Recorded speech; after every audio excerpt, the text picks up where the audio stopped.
Kicking off the list at number 10, a lot of hair. To kick off this wild part 2, I had to include the tale of the woman who ate her own hair. Why did she do it? What happened? How much hair? Well, let's find out. All the questions about to be answered. The Liverpool Daily Post back in 1869 got the attention of those passerbyers with this one. A 30-year-old passed away in the village of Lincolnshire. That's not too far off from the average life expectancy of the 1800s, but this case was a little odd. Something was off about it. So doctors asked the family if they could carry out a post-mortem, and lo and behold, a 2-pound solid chunk of hair was sitting in her stomach.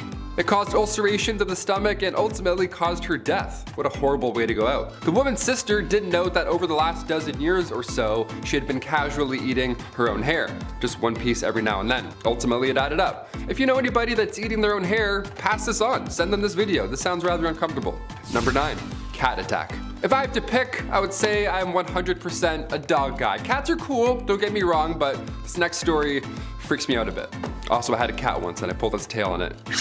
Hissed at me and scratched me and scared the life out of me. So, dogs for sure. Back in 1870, a rich woman had put her time, energy, and resources into cat breeding. What a fun little hobby and lifestyle. She had tons of cats, she loved them all equally, and they loved her. I'm allergic also, so this story is my nightmare on a level. But it does sound like a cute time, I'll admit, that's a nice way. Especially like in the Victorian era, what a lovely little pocket of fun. 1800s, a lot of candles, everything being extremely flammable, disaster hit often in Victorian times. And in 1870, a fire broke out of this young woman's home, and the cats were sadly trapped in the house. They made it out alive, but by the time they made it out, the 2 maids that had kicked the door open to rescue them, they had gone full primal. The cats just attacked them and it was all bad. The fire in the house had obviously scared them, so when the doors were open, these 2 maids were both attacked by them at full force, essentially, all of these cats. Like, what a horrible thank you for saving all of their lives, you know what I mean? Number 8, quick divorce. Let's just say the love thing isn't working out, okay? It happens, people change, but now what? Say it's the Victorian era, but divorce in England isn't allowed until 1857, and it's 1856. So now what are we gonna do? Well, considering what list we're on and which part it is, it's pretty wildly unfair. If you were the wife, you were getting sold in this scenario. How horrible is that? Wife sellers, they were a thing. That was a legitimate business. How horrible. Yeah, you were getting sold if you were the wife. How horrible is that? Wife sellers was a legitimate business. There were auctions. Public auctions would be done. You would watch people bid on marrying your wife. At like noon, middle of the day, people are walking by like, oh, do I have any change? Hang on. This is insane. One real sale that happened in 1862 was in Selby. The asking price was a beer. The asking price for this person's wife was 1 pint. Sold, just like that. That's crazy. Sold, drank, now I'm married. That's insane. Other times, most of the time, it was a rather expensive exchange. I feel like there are plenty of cases where this would honestly be the ideal scenario. Just get it done in one day, whatever. Peace. See you again. Bye. You're the worst. Number 7, the Great Famine. We're gonna lean out of wife selling for a hot minute and include the boys for this one. Yeah, come on back in, you're all guilty. The Great Famine took out everybody, not just Victorian women, of course. Back in 1845, potato crop that a lot of the Irish population was relying on was no longer available all of a sudden. A group of microorganisms just wiped them out, just like that, and in result, around 1 million folks died or had to leave. It was draconian law and British ruling that made the exported food hard to reach people that really needed it. So this famine led to Irish independence and anti-union movements. Little fun bit of history I had to include in this one. Number 6, the Brooklyn Theater Stampede. And we're back to absolute horribleness. Here we go. I love the theater. When the pandemic shut down plays, I actually felt pretty sad. I like sitting in full rooms watching a guy in a fake wig monologue about Mozart. Like, that's my ideal Saturday night. That's the best. I don't want that to not be a thing anymore. I love theater. But today we have an obnoxious amount of distractions that can take you out of the experience. Guy's texting, fighting his ex-girlfriend 2 rows ahead of me. I'm trying to watch Joseph in the amazing Technicolor Dreamcoat. And I'm like, man, it's not the same anymore. Theater's not the same anymore. Turn off your phone. Throw a tomato at him. It can be distracting. Exit signs can also be pretty distracting. But we need them. We definitely need them. Because in 1876, the Brooklyn Theater caught fire after a single lantern fell over on stage during a performance. This was 1876. Everybody was wearing flammable attire. There aren't emergency exits yet. A fire marshal hadn't come in and counted heads at this point, so it was a disaster. 278 people lost their lives. A monument was put up after the incident. It shook the town. It was absolutely horrible. I read about this and I was like, that's Horrible. We got included in. This is a horrible. Common plague. I know, no one wants to hear about a plague ever again after recent history, but I promise, this one isn't your typical version. The dancing plague of 1518, or dance epidemic of 1518, was a case of dancing mania that occurred in what is now known as France, from July of 1518 to September. The outbreak began when a woman by the name of Fro Trofea began to dance fervently in the street for a week straight. Oh, my poor ankles. Soon, 36 others joined in on the dancing chaos, with the plague claiming 400 victims by August. By early September, the outbreak began to subside as the dancers were sent to a mountain shrine to pray for absolution. Guess we found our footloose inspiration. It's unsure just how many, but a small number of victims actually did pass from this epidemic, which is wild. Historical documents, including physician notes, cathedral sermons, local and regional chronicles, and even notes issued by the city council are clear that the victims danced, but nobody knows why. There are many theories behind the phenomenon, the most popular being stress-induced mass hysteria. Other theories include ergot and religious explanations. It'd be interesting to see if this ever pops up again in modern times with how stress levels are these days. Hey look, sometimes a girl just wants a flash dance moment without judgment, okay? Number 4, divorce by combat. Yeah, so people could get divorced, but it was a heck of a process. Divorce by combat appears to have been a form of trial by combat, which was when accusations were dealt with between two parties where there were no witnesses or a confession, and whoever won the duel was deemed to be right. The rules for divorce by combat as we know it come from Hans Stauffer's Fruchtbuch. I apologize if I got that wrong, which was written in 1467 and are as follows. The man would be placed in a waist-height 1 meter deep hole with one hand tied behind his back, while the woman was allowed to move freely. Both parties wore practical clothes, which is described as a one-piece bodysuit with stirrup legs. The woman was armed with 3 rocks, each wrapped in a length of cloth to form a kind of swinging club. The man was given 3 normal clubs that matched the length of the woman's cloth to ensure that, their ranges were equal. The man was not allowed to leave his hole though. To further limit him, if he touched the edge of his hole with either his hand or arm, he had to surrender one of his clubs. If the woman attacked him while he was surrendering his club, she in turn forfeited one of her rocks. Yes, the rules place the man at a clear disadvantage, but it's important to remember that it's unlikely that the woman had any kind of combat training. Furthermore, in any kind of physical contest, it is likely the male would have had an advantage in size and strength at the time. So the handicaps placed on the man were to try and make the fight as fair as possible. Which, it's pretty impressive for the time period. The conditions for victory, though, are unclear. Some historians believe that it was unlikely that the fights were to the death. Instead, it was probably down to whoever was judging this thing to decide when one of the fighters had been incapacitated. Since both parties were hitting each other with big blunt objects, it seems likely that many trials ended with one party being knocked unconscious. Thankfully, divorces are a lot less lethal today. Mostly. Number 3, toothworms. So dentists weren't common in the Dark Ages, but barbers were, and wound up being a one-stop shop for quite a few different services. This guy did it all. Cavity, toothaches, teeth worms, you name it, or in a lot of cases, bullet. Barbers were responsible for cutting hair, pulling teeth, red fluid letting, your classic 3-in-1 appointment. So much more efficient than the silly 2-in-1 shampoo and conditioner combos we have today. This was like the peak of efficiency. Instead of brushing your teeth with tooth tunes, back then you'd rub your teeth and gums with a rough linen. A few recipes have been discovered for pastes and powders to freshen breath, otherwise you were looking at less and less teeth as time went on. As a society, we've gone from powdered charcoal to charcoal toothpaste, which is kinda neat. As time went on, mouthwashes were made from herbs and spices steeped in wine or vinegar and guaranteed fresh breath, but I'll stick with my crust and mouthwash. Thanks! Number 2, no pleasure during procreation. Now, some of you watching might know all about the hanky-panky, and some of you might not. But regardless, you probably know that people do it for fun more than they tend to do it to create a descendant. That's why we as a society have invented things like condoms. Because trying for a spawn is only fun when you really want to. And you shouldn't have to worry about, knocking boots and accidentally creating life. But back in the Dark Ages, there was a law that you were not allowed to get down and dirty unless it was for the purpose of, have an offspring. And you weren't allowed to experience any kind of pleasure when you were doing it, even if it was for the purpose of creating new life. It's like telling somebody to eat food, but you're not allowed to taste anything or enjoy your food. I believe it was one of those rules that people claimed came from God and used for their own uppity bias. There's plenty of those still in place today that I'm constantly rolling my eyes at, but this isn't the time or place for my venting. Thankfully nowadays, most folks understand that coitus can be for pleasure and fun, and not just spawning new lives. Have fun safely, folks. Number 1, no cheating. So if you were a man back in the Dark Ages and you got caught having an affair, you'd have to pay a fine, so big whoop. But if you were a woman, like everything else on our list, it was so much worse. Back in the Dark Ages, women were punished with a situation worse than death in, my opinion. Frederick II used to punish adulterers by using rhinotomy, which is the removal of one's, nose. The whole point of this was to make the victim unattractive, but from a needing to breathe point, it would also shorten one's already short lifespan.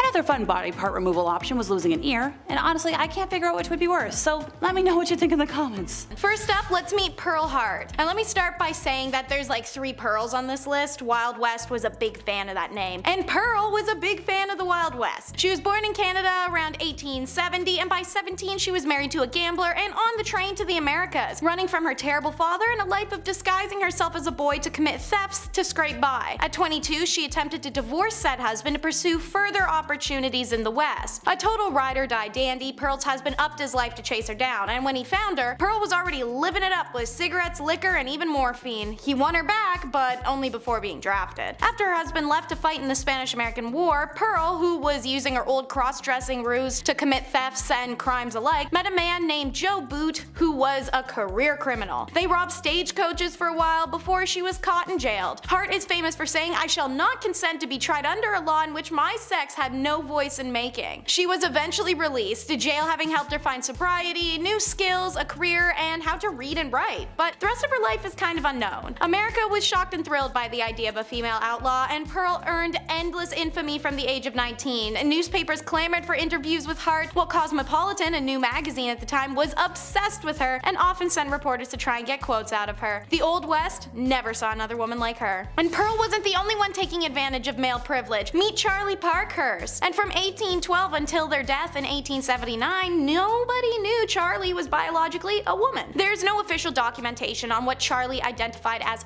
personally. If they felt themselves to be a woman or non-binary or transgender, we'll never know. The story goes that while in the poorhouse as an orphan, Charlie discovered that boys have a great advantage over girls in the battle of life, and they desired to become a boy because of it. But what we do know is that times were rough for ladies in the Wild West, so this crackerjack stagecoach driver decided to live most of their life as a man, driving stages for Wells Fargo and the California Stage Company, pulling cargoes of gold over tight mountain passes and open desert, at constant danger from rattlesnakes and desperados. But Charlie had the balls for it. They're remembered as short and stocky, a hard drinker, cigar smoker, and tobacco chewer who wore an eye patch after being kicked in the left eye by a horse, thus their nickname One-Eyed Charlie. Using their secret identity, Charlie was also a registered voter, and meaning they may have been the first American woman to ever cast a ballot, and nobody knew. After stagecoaching industry began to die due to the railroads, Charlie lived out the rest of their life raising cattle and chickens until their death in 1879. It was then that their true identity was revealed, much to the surprise of their brooding and brutal friends, and then it was documented to the world in newspapers, many of which actually appreciated who they'd been in their secret instead of belittling them in death. I'm sure Charlie would have loved to see that and know that. She's who you'd see in these old western films, Josephine Sarah Marcus. A smolderingly good-looking actor born in 1861, Marcus ran away to Tombstone, Arizona while touring with a theater group performing Gilbert and Sullivan's HMS Pinafore. She stuck around to marry Sheriff John Banham, but 2 years later when notorious criminal Wyatt Earp showed up, well, her marriage went cold very coincidentally as she got all hot over tall, dark, and handsome Earp. Josephine and Earp fell in genuine love, and she'd supposedly be the reason behind the famous duel at the OK Corral, a 30-second flurry of gunfire involving the Wild West superstars Doc Holliday, the Clayton brothers, and of course, the Earps. He, unlike many, was unbothered and actually more intrigued by her Jewish heritage. The Earps lived an okay life once they settled a bit, moving between mining and oil camps and eventually California to promote a movie about Wyatt Earp's lawman exploits. Unfortunately, Wyatt passes away before this is accomplished, leaving Josephine to battle it out with the studios and writers who take the original biography and turn it upside down. A commercialized depiction of her husband and an unflattering portrayal of her is released called Wyatt Earp Frontier Marshal. It came out in 1931 and fueled 50 years of Wyatt Earp mania, pro and con, in print and film. Until she died, Josephine worked hard to have the correct documentation of her beloved life released. She passed away in 1944 and claimed until her dying day that Wyatt Earp was her one and only true love. Here's another one, Pearl de Vere. She is one of the most famous madams in history. This red-haired siren was born in Indiana around 1860 and made her way to Colorado during the Silver Panic of 1893. De Vere told her family she was a dress designer, but in fact rose to fame as the Old Homestead, a luxurious brothel in Cripple Creek, Colorado. The price of a night's stay could cost patrons $250, which at the time was insane, but more so in comparison to how most hotels at the time charged about $3 a night. The building was reportedly equipped with an intercom system and boasted fine carpets, imported furniture and drinks, and chandeliers. As beautiful as she was sharp, the Rose of the Wild Bunch. Daughter to Germanic mother and Native American father, Laura Bullion faced discrimination and inability to fit in right away. But that's okay, she followed her father in the footsteps of career criminal. And while working as an escort in Texas, she becomes involved with Will Carver, who had been her married-in uncle until her aunt's recent demise. Now widowed, Carver took 15-year-old Laura to Utah with him, where he begins working with Butch Cassidy and the Wild Bunch in 1898, as does Laura. Laura Bullion helped the gang by fencing goods and money for them and was known to the group as Della Rose and often called the Rose of the Wild Bunch. Her affections also turned to Bill Kilpatrick, a member of the group, and they became lovers. Having taken part in several train robberies with the Wild Bunch, Kilpatrick and Bullion returned to Texas with William Carver, where Carver was ambushed and killed by lawmen on April 1st of 1901. Bullion and Kilpatrick then fled to St. Louis, Missouri, where they were arrested on November 8th of 1901. Kilpatrick was found guilty of robbery and sentenced to 15 years in prison, while Laura was sentenced to 5. After serving 3.5 of those years, Laura was released from Missouri State Penitentiary at Jefferson City, Missouri on September 19th of 1905 and lived the last years of her life in Memphis, Tennessee, under the name Freda Lincoln, where she was a seamstress and a dressmaker. She passed away on December 2nd, 1961, and is buried in Memphis under a tombstone that reads Freda Bullion Lincoln, Laura Bullion, the Thorny Rose. Might as well segue on over to number 5, which is contraceptives and menstruation. So, fun fact, that whole virginity, deflowering, woe is me, that crap didn't happen. Ancient Egyptians didn't even have a word for virgins, it was literally a free-for-all until you got married. But obviously, you gotta avoid pregnancy somehow, and when Aunt Flo shows up, you gotta find a way to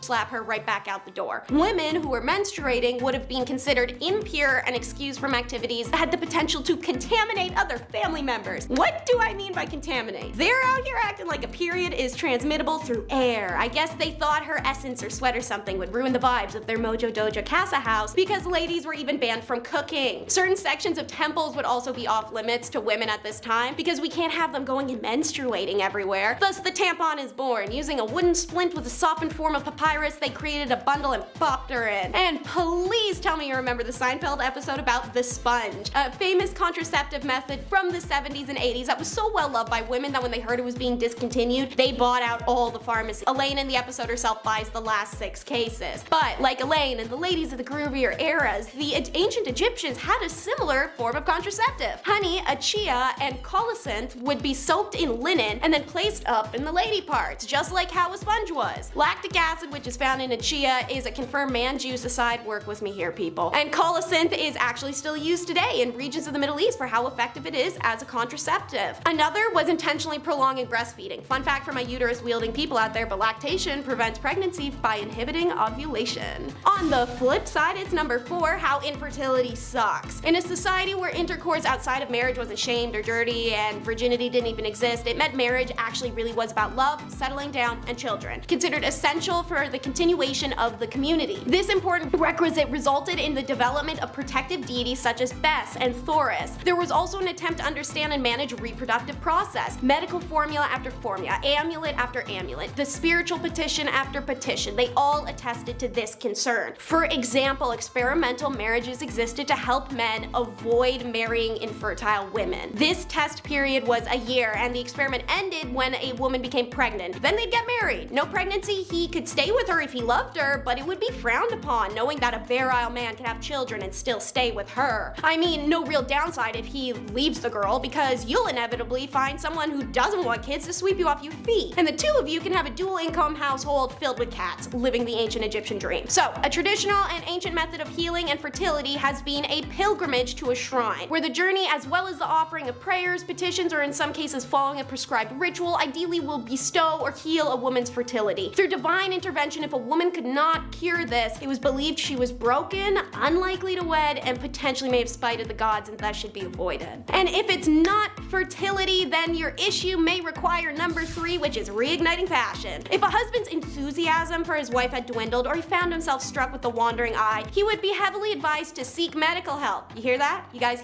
all hear that? You heard it? If you're pouting that your wife isn't as hot as the other girlies, don't cheat. Go to a doctor and have them smack you upside the head. Or more accurately, actually give you a unique medicine elixir, which you'd give to her. Remember, it's the blame game after all. If he's not attracted to you now, suddenly it's your fault, not his. Thank God it's only the most puke-inspiring concoction imaginable, made up of dandruff from the scalp of a killed person, blood from a black dog's tick, a drop of your husband's blood from his left ring finger, and his man juice. No specification if it still had to be fresh or if he had to bring it to the doctor in a little cup. If the wife drank this elixir, it was said the husband should fall back in love. Pretty sure she had to love him a lot to drink that nasty crap and not just get one of those quickie ancient Egypt divorces. If the problem was he couldn't get it up, well, there's a 90% less disgusting hack for that the doctors would hand over. A mix of powdered chia seeds and honey that he should rub all over down there. Doesn't work, next option is foam from a stallion's mouth, so that first option better work. Number 2, they're professional drama queens. Death and birth were big deals in ancient Egypt. If families could afford it, they'd get real elaborate with funerals. Hell, if someone was getting sick, it was tradition for everybody to start putting money aside, which is kind of evil if you think about it, but it would make everyone very comfortable with the concept of death to have it thrown at you this way. So, I mean, whatever works. Individuals would be carefully mummified by professional embalmers. The body was often decked out in amulets and jewelry installed in a fine sarcophagus before being interned in a tomb. High-class people might even have mortuary temples where priests would offer prayers and goods to sustain the dead person's soul. And some lady you've never seen before who throws herself on the sarcophagus, screaming her damn lungs out while everyone pretends she isn't there and nothing weird is going on. According to the funerary art of ancient Egypt, one of the most striking traditions is that of a professional mourner. These women were paid to act out extravagant grief. In some paintings, they appear weeping and disheveled while touching the deceased's coffin dramatically. Some stories depict them rolling on the ground. Sometimes, if a real rich dude died, ladies showed up topless in Basset and Anubis masks. Crap could get real crazy. I'd say it wasn't a messed up thing that happened to the ladies, but it definitely was one of the messed up things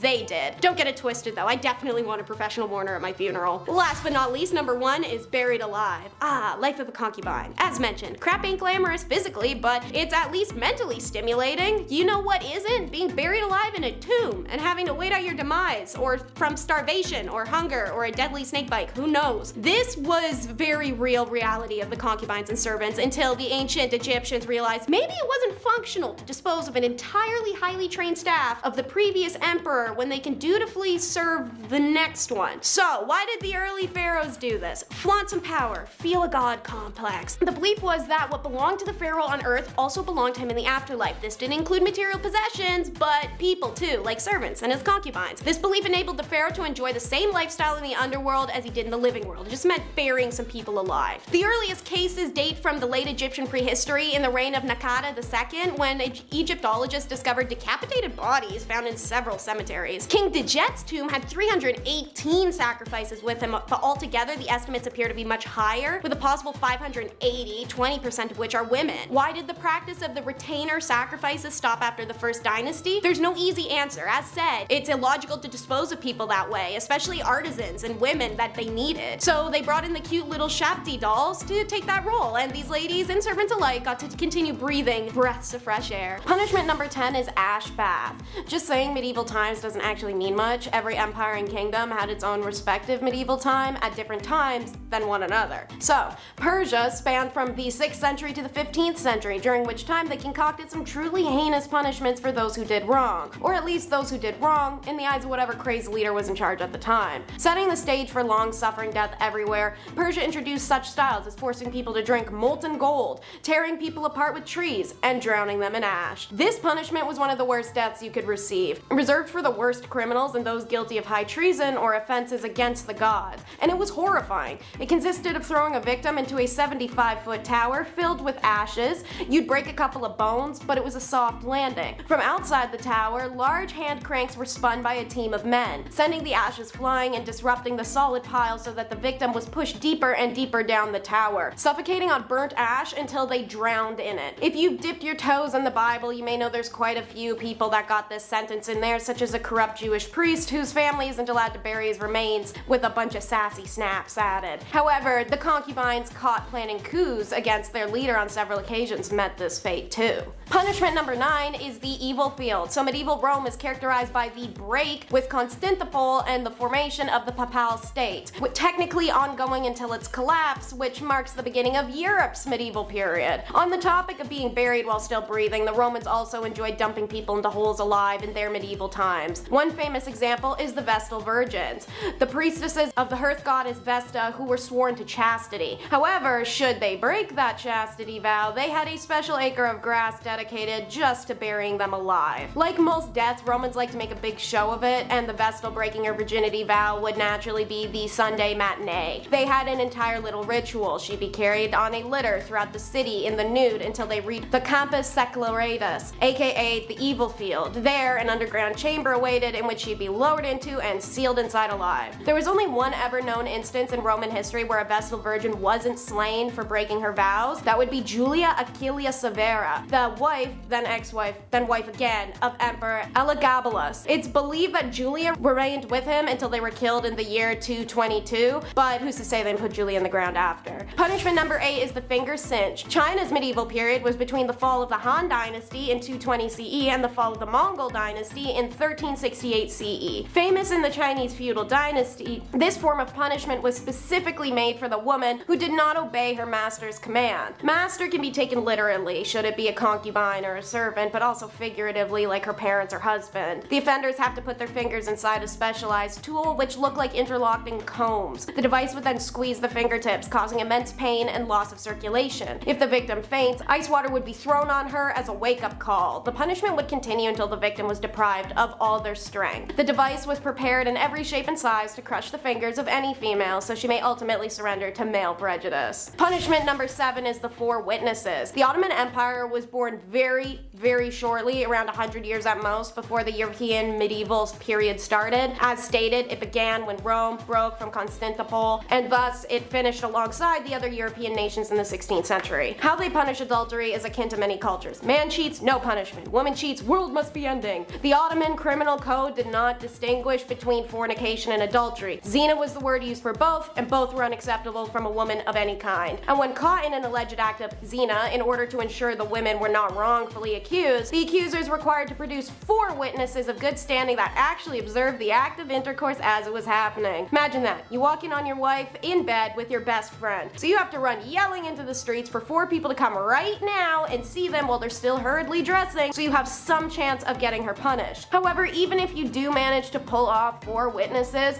if the witnesses can't be found at the time of the woman's trial, then the accusing husband will be flogged 80 stripes and ignored. So what I'm hearing is, as a cheating wife, you could essentially make the little problem go away if these 4 witnesses were to, I don't know, just casually disappear before the court date. However, on a terrifying note, the husband's second option when calling the 4 witnesses to his house is taking justice into his own hands. He can actually just kill his wife on the spot and face no punishment, nor require going to court, even if the witnesses didn't see the wife cheating beforehand. Punishment number 6 is marks and tattoos. European medieval period started with the fall of Rome in 476 AD and extended to roughly 1450. Meanwhile, a fun fact, the Americas never experienced a medieval period because a feudal system was never actually established in that hemisphere. In Nathaniel Hawthorne's The Scarlet Letter, protagonist Hester Prynne is marked with a red A to see her as an adulterer. This was practiced in a few regions of medieval Europe, such as Spain, France, even Britain. However, it was reserved for working girls and their keepers and continued well out of the medieval period until the Achaean regime. Women who committed the crime of Puritanism were branded with hot iron to show the world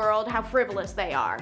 The working girls received a P on the arm, the booty, or the forehead, which I feel is a bit vindictive and personal. Meanwhile, the keepers were branded with an M, accompanied by a fleur-de-lis. King Charles IV even made them outlaws, stating that may all girls of joy and public women desolate from our court in said time under pain of whip and mark. After the establishment of the New World, which is out of the medieval period, but as stated, the Americas didn't have one, we see branding laws in colonies more akin to Hawthorne's Scarlet Letter, such as the 1658 Plymouth Law that stated adulterers must mark every garment they own to identify them of their crime. Adulterers seen publicly without their letters were subjected to public whipping and further humiliation. At number 5, married young. Lots of people get married at different ages. I mean, I know people I went to high school with who are already married, and I know people who didn't get married until later in life. But in medieval times, women, or rather girls, were getting married off at very young ages. At just 12 years old, a girl would reach the age of maturity and was then entitled to marry, usually to someone her parents had already chosen for her. To me, that just sounds so unfair, right? I mean, this kid hasn't really been able to live their life, make mistakes and learn from them, and now they're expected to be a wife and soon a mother? I could never. I mean, I'm only 22, so I'm not even thinking about those prospects, but I couldn't even imagine the amount of pressure that would be on a 12-year-old at the time. What's worse than just the age at which these girls got married was the treatment that they received from their husbands. Under civil law, a husband was literally allowed to physically harm his wife. In moderation, of course. It was actually a medieval tradition for husbands to, quote, treat his wife as a pupil and teach her manners. As you could imagine, this made a lot of wives really mad, and so many wives offed their husbands. But things rarely got better after that, because if they were caught, they would be sentenced to burn at the stake.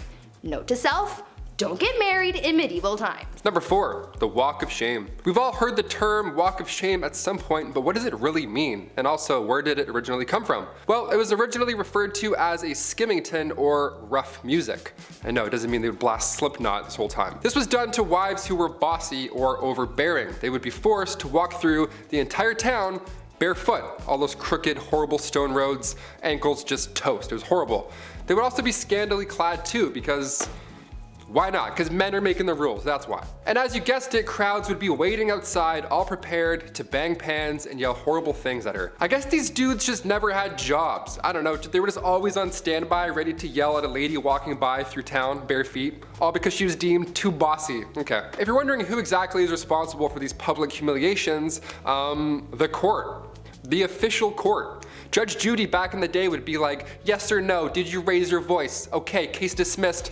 Take your shoes off, we're done here. What a joke. At number 3, ladies of the night. Sometimes you gotta do what you gotta do to get that coin, right? We all have our side hustles and dead-end jobs to be able to afford rent and whatnot. And sometimes we're not exactly proud of the work that we do to make money. It was the same back in medieval times. People had to find any means to make money, and for a lot of women, they used what their mama gave them to support themselves and their families. One of the more positive sides of life for women in medieval times was the fact that being a woman of the night was actually a recognized profession. Later on throughout the times, this profession would be deemed illegal, but in medieval times, it was as common as being a baker or something. These women were actually considered to be merchants because they sold their bodies as if it was any other sellable good. Being a woman of the night was such a common and widespread profession that nearly every town in medieval times had a brothel, even in towns with small populations. So yeah, maybe they didn't have that big of a marketplace, but they no doubt had a place where you could go see some quality mommy milkers. Number 2, grand theft witchcraft. If you were a woman in the Middle Ages, you were accused of being a witch pretty often. They thought women communicated with the devil, like Bree mentioned earlier, just because some townsfolk with 3 teeth said so. Great, thanks Abe. Good job, good report. The punishment for practicing witchcraft wasn't a heavy fine like guys who cheated, but they would be burnt at the stake. This was popular in Scotland along with drowning. Those are the 2 big ones. Remember earlier how I said women would sometimes be dipped into a river or a pond? Well, they would also sometimes just be left there. It's called witch dipping, and depending on if she floated or sank, that's, witch or not. The dumbest thing I ever heard. If you were charged with treason or witchcraft, that was the ideal punishment, because it surely beats burning to death in front of an entire village. This all got out of control come the start of the 17th century with the Salem witch trials. That's when people were like, you know what, I think this is wrong. I think we should stop, let's put this torch out, I think we're good. That's when 19 people were executed for being witches. God forbid you knew how to do bedmas in the Middle Ages. Also, that's a lot of coordination to get that many townsfolk together and be like, okay, you need this, how many people are standing here? Almost like you would use basic math to figure that out. You're a witch too. Spoiler alert, we're all witches, because we know things. I don't know, I hate this. And finally at number 1, crimes of the heart. For some unknown reason, people were really out here in these streets in medieval times trying to accuse women of everything. Witchcraft was a common accusation, but the other common crime that women were often accused of was adultery. But you see, the thing is, someone could accuse a woman of adultery even if she never had physical contact with another person. Now, how the heck does that work, you ask? Well, it depended on where these people lived. During the medieval age in the Byzantine Empire, it was considered adultery if they spent a night outside of their husbands' or parents' homes. In Slavic parts of Europe, a woman could be considered guilty of infidelity for simply going to a public event. I'm pretty sure with this logic, if you even breathe in the same general vicinity of a man, then you could be accused of adultery.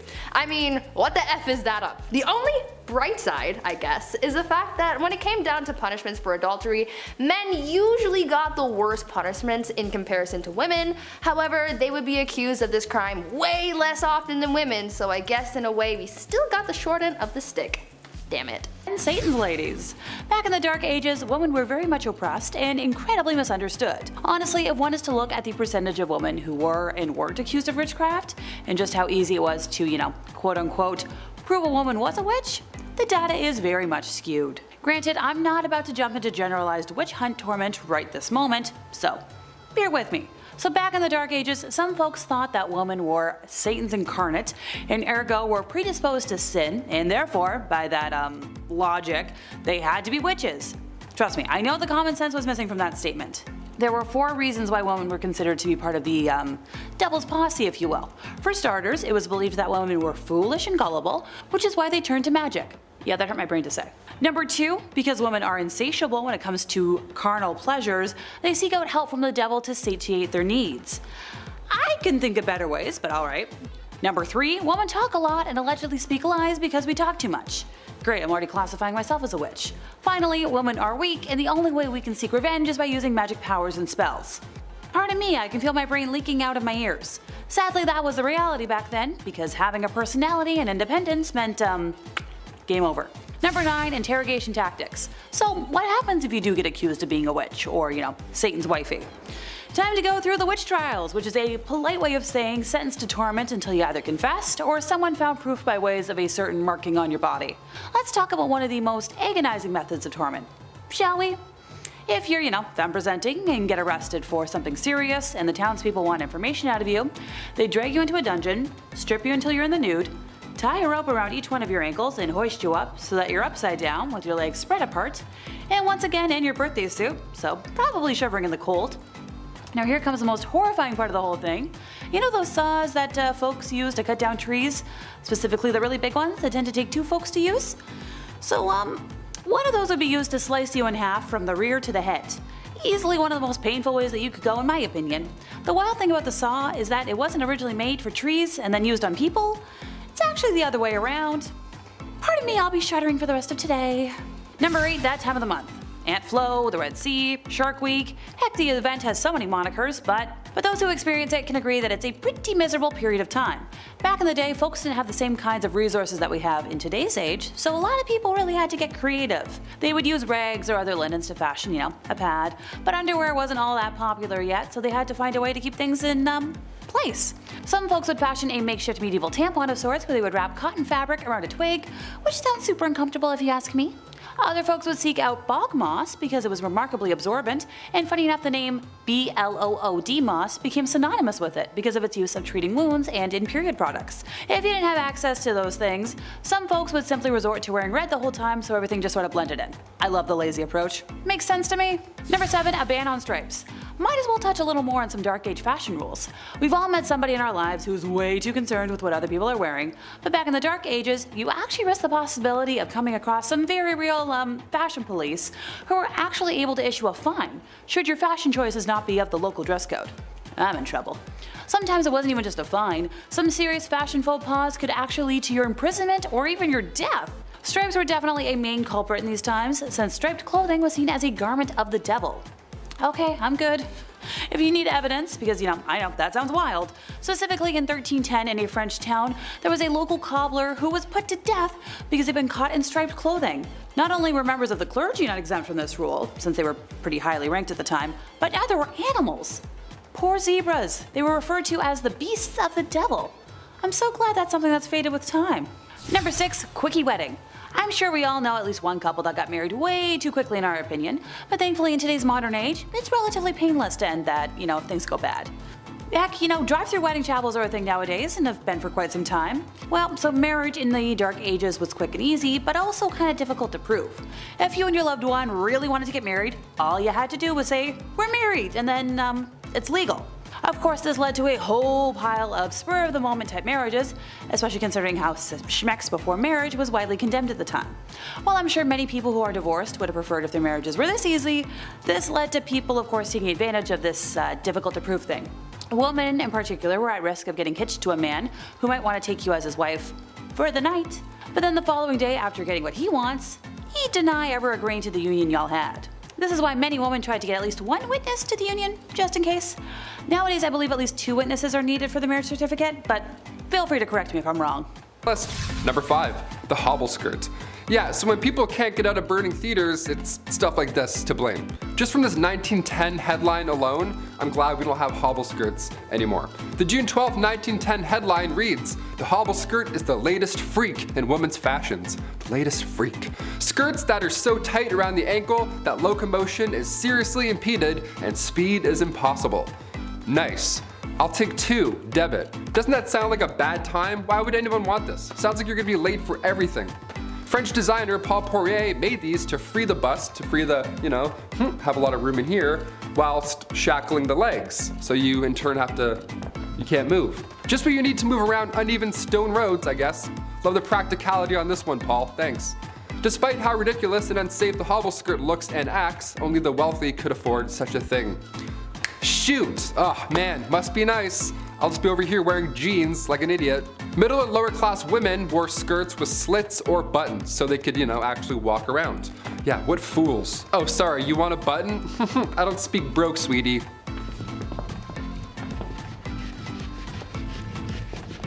Number 4, lead-based. When I started here at the studio a year and a half ago, maybe 2 years, I was like, okay, I gotta put on face cream maybe. A lot of lights, a lot of HD. Time to get rid of these bags under my eyes finally. I don't know, maybe drink some water. See what happens. Finding a skincare routine of any sorts is easy now, dare I say. The lovely World Wide Web has our back. You can learn how to draw your eyebrows on while listening to true crime. It's wonderful where we are today. But the cosmetic game, back in the 18th century, not great. Turns out wasn't that great, not that safe. RuPaul's Drag Race would have been a lethal sport, know what I mean? Back in the 18th century, lead mixed with vinegar was often used to make your face look, more pale. The Victorian look, I guess, gotta have those veins pop out. A splash of sulfur for those freckles. Horrible idea. Queen Elizabeth I used cosmetics containing lead, mercury, and/or arsenic, the same poison that took out George III and Napoleon Bonaparte. So, not safe at all in any time, period. In fact, arsenic was on the priority list of hazardous substances, and toxic metal exposure is still an issue we're facing in this era, let alone Victorian. Number 3, the Kensington system. This was horrible. Queen Victoria was brought up under the Kensington system, which if you haven't heard of before is awful. I was grounded more often than not growing up, I'll admit, I was the youngest of 3, so I tried some shady stuff every now and then, but this is another level. At least I could go to the washroom without supervision, you know what I mean? Yeah, buckle up.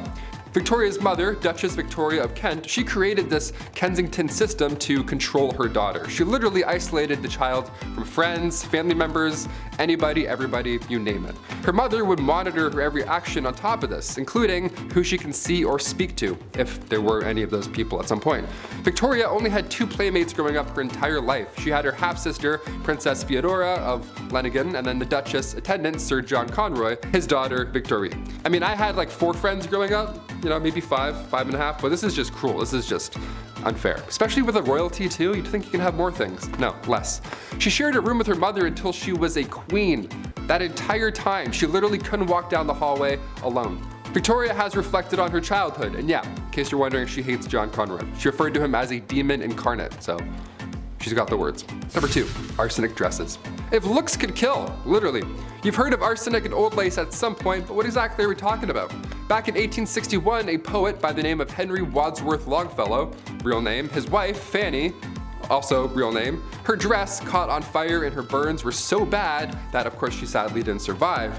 But this was sadly common in Victorian days. Puffy dresses, open candles, as we heard earlier. These dresses back then, they were flammable as is, but some of them were made with literal poison. Some of them had arsenic made to have that like green look, like the real arsenic green look. It wasn't just in clothing either. Back in 1861, an artificial flower maker named Matilda Schurer used green arsenic laced powder, and her fingernails had turned green and green foam started coming out of her mouth, and it was just a horrible way to go out. Arsenic is not supposed to be inhaled, let alone worn.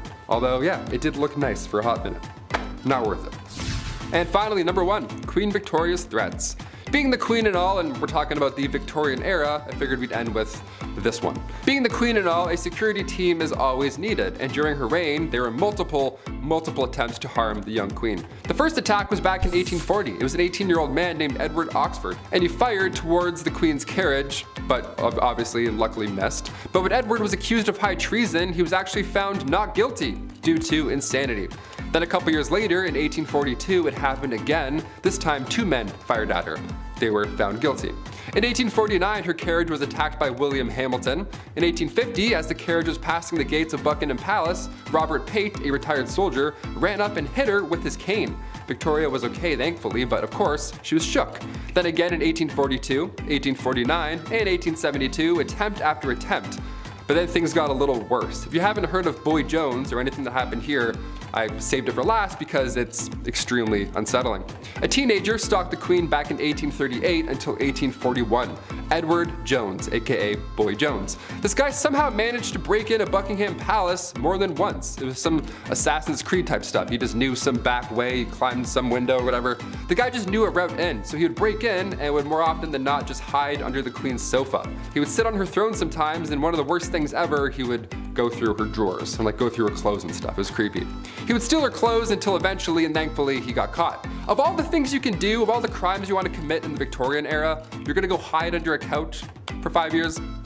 Okay, I'm glad he got caught, but just so weird. What a weird ending. Number 10 starts us with the blame game, because it is super important to note off the bat, yes, because of how progressive ancient Egypt was in comparison to other societies, their grievances against women tend to align themselves with either a power play of socioeconomics or adult activities. Aside from that, property and wealth were passed through women, divorce was accessible and easy, and the concept of virginity didn't exist, so you had a lot of liberty, man or woman. Also, you weren't property as a woman, and that's like winning the ancient world's lottery card. However, one thing they had in major common with the other ancient societies is how quick they were to blame things on women. Aw man, a war started because these 2 dudes are beefing it out over their dad's throne. Must actually be Cleopatra's fault for being so hot, because that makes sense. Alright, so if the Nile flooded, an angry goddess was to blame. If the pharaoh was killed, his wife had to be involved in the coup. Women were supposed to hold equal standing to men, but unsurprisingly, ancient Egyptian literary texts depict adulterous women as the central figures that disrupt the social order of all of Egypt, and thus are deserving of a horrible death for having the audacity to taint her husband, nay the world, with her evil doings. Meanwhile, a man or even a pharaoh could be playing the fields harder than a lacrosse team and nobody said boo. In one way, such stories or folktales served as warnings or regulatory mechanisms. In another, they are prime examples of symbolic violence. Women are to be blamed. The blame game is fueled by resentment, the drive of man to be the fastest, strongest, the best. Yet they do not have the one truest powers their counterparts hold, a womb. The ability to create and deliver life is something their male gods can do, but the men on earth could not. If the womb wielders have built-in facet of power you can't regulate nor have yourself, chances are you're gonna be pretty mad about it and lash out in some dumb ways. Such as number 9, which is taken and takers, aka how men controlled the narrative. So in a militaristic society such as ancient Egypt, there is a hierarchy depicted in their literature and art, which Egyptian soldiers are dominant over the enemy soldiers that are subordinated. Intercourse, similar to the Greeks, was about pleasure, but it was also about the rules of taker and taking. Battle was also about taker and taking. Over time, these two began to correlate with the asymmetrical power relation of gender, and influence how both battle and gender standards are depicted, i.e. the narratives of women, men, and war are very carefully regulated, framing gender through feminization of enemies to show them as weaklings, the taken, that the pharaoh and his men dominated as the takers. These two different hierarchies ended up legitimizing both, thus the defeat of enemies is as normal and natural as the domination of men over women. On the flip side of feminizing enemies in their murals and reliefs and statues alike, there was the absence of their enemies and even their own women. Well, at least from the New Kingdom era and onwards. Aggressive acts or depictions of slayings of the enemy's women were carefully left out of battle representations, even though they were depicted earlier and were still referred to in textual sources. Clearly, local Egyptian male audiences did not find it appropriate inappropriate to depict deeds against non-combatants on the walls of their temples. Another example of women's removal from history would be queens like Nefertiti, Hatshepsut, Akhenamun, and countless other leading ladies that were struck out of the records by angry old men. If you want to learn more about some badass ancient Egyptian chicks and more regal ladies like them, maybe take a second to subscribe to The Hive, because we love a good historical feminist. Number 8 is about life expectancy, which is determined by looking at the fractures and wear on bones. Analyses of the physical evidence of trauma on ancient bones, differences in skeletal markers and occupational stress, and of health status actually do indicate lower life expectancy for women than men in ancient Egypt. Now, class plays a huge role. I mean, yeah, a noble woman is definitely going to live longer than a military man foot soldier,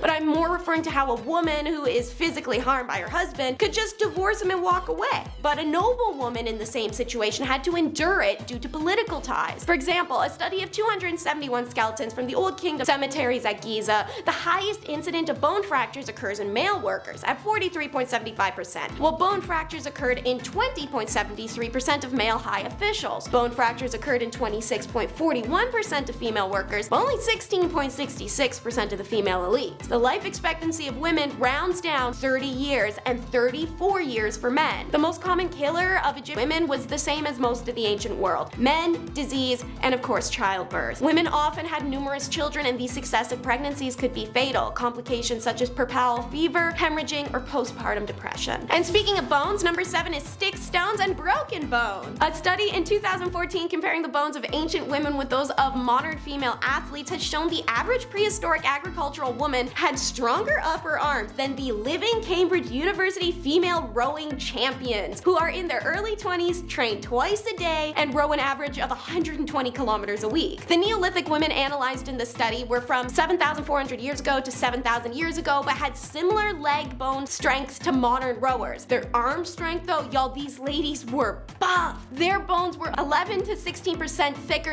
in size than that of the rowers, and almost 30% stronger. Then there were the Bronze Age ladies from 4,300 years ago to 3,500 years ago, who had 9 to 13% stronger arm bones, but their legs were 12% weaker. A possible explanation for these hella arm gains through generations is the tilling of soil and the harvesting of crops by hand, processing milks and meats, fetching water, as well as the grinding of grain for as much as 5 hours a day to make flour and other things. For millennia, grain would have been ground by hand between two large stones called a saddle quern. The repetitive arm action of grinding these stones together for hours may have loaded women's arms' backbones in similar ways to the laborious back and forth motion of rowing. Wow, and nowadays we just doom scroll on Instagram for 5 hours to get buff thumbs. Dr. J. Stocks, the senior on the study, comments our findings suggest that for thousands of years, the rigorous manual labor of women was a crucial driver of the early farming economies. And speaking of, number 6 is the harem gals. As we know from Mike Rowe, it's a dirty job, but somebody's gotta do it. The king was considered to be deserving of many women as long as he cared for his great royal wife as well. Everything that touched the person of the pharaoh was meticulously codified and ritualized as a result, starting with his closest family, his wives and their different statuses, main wives, secondary wives, favorites, and then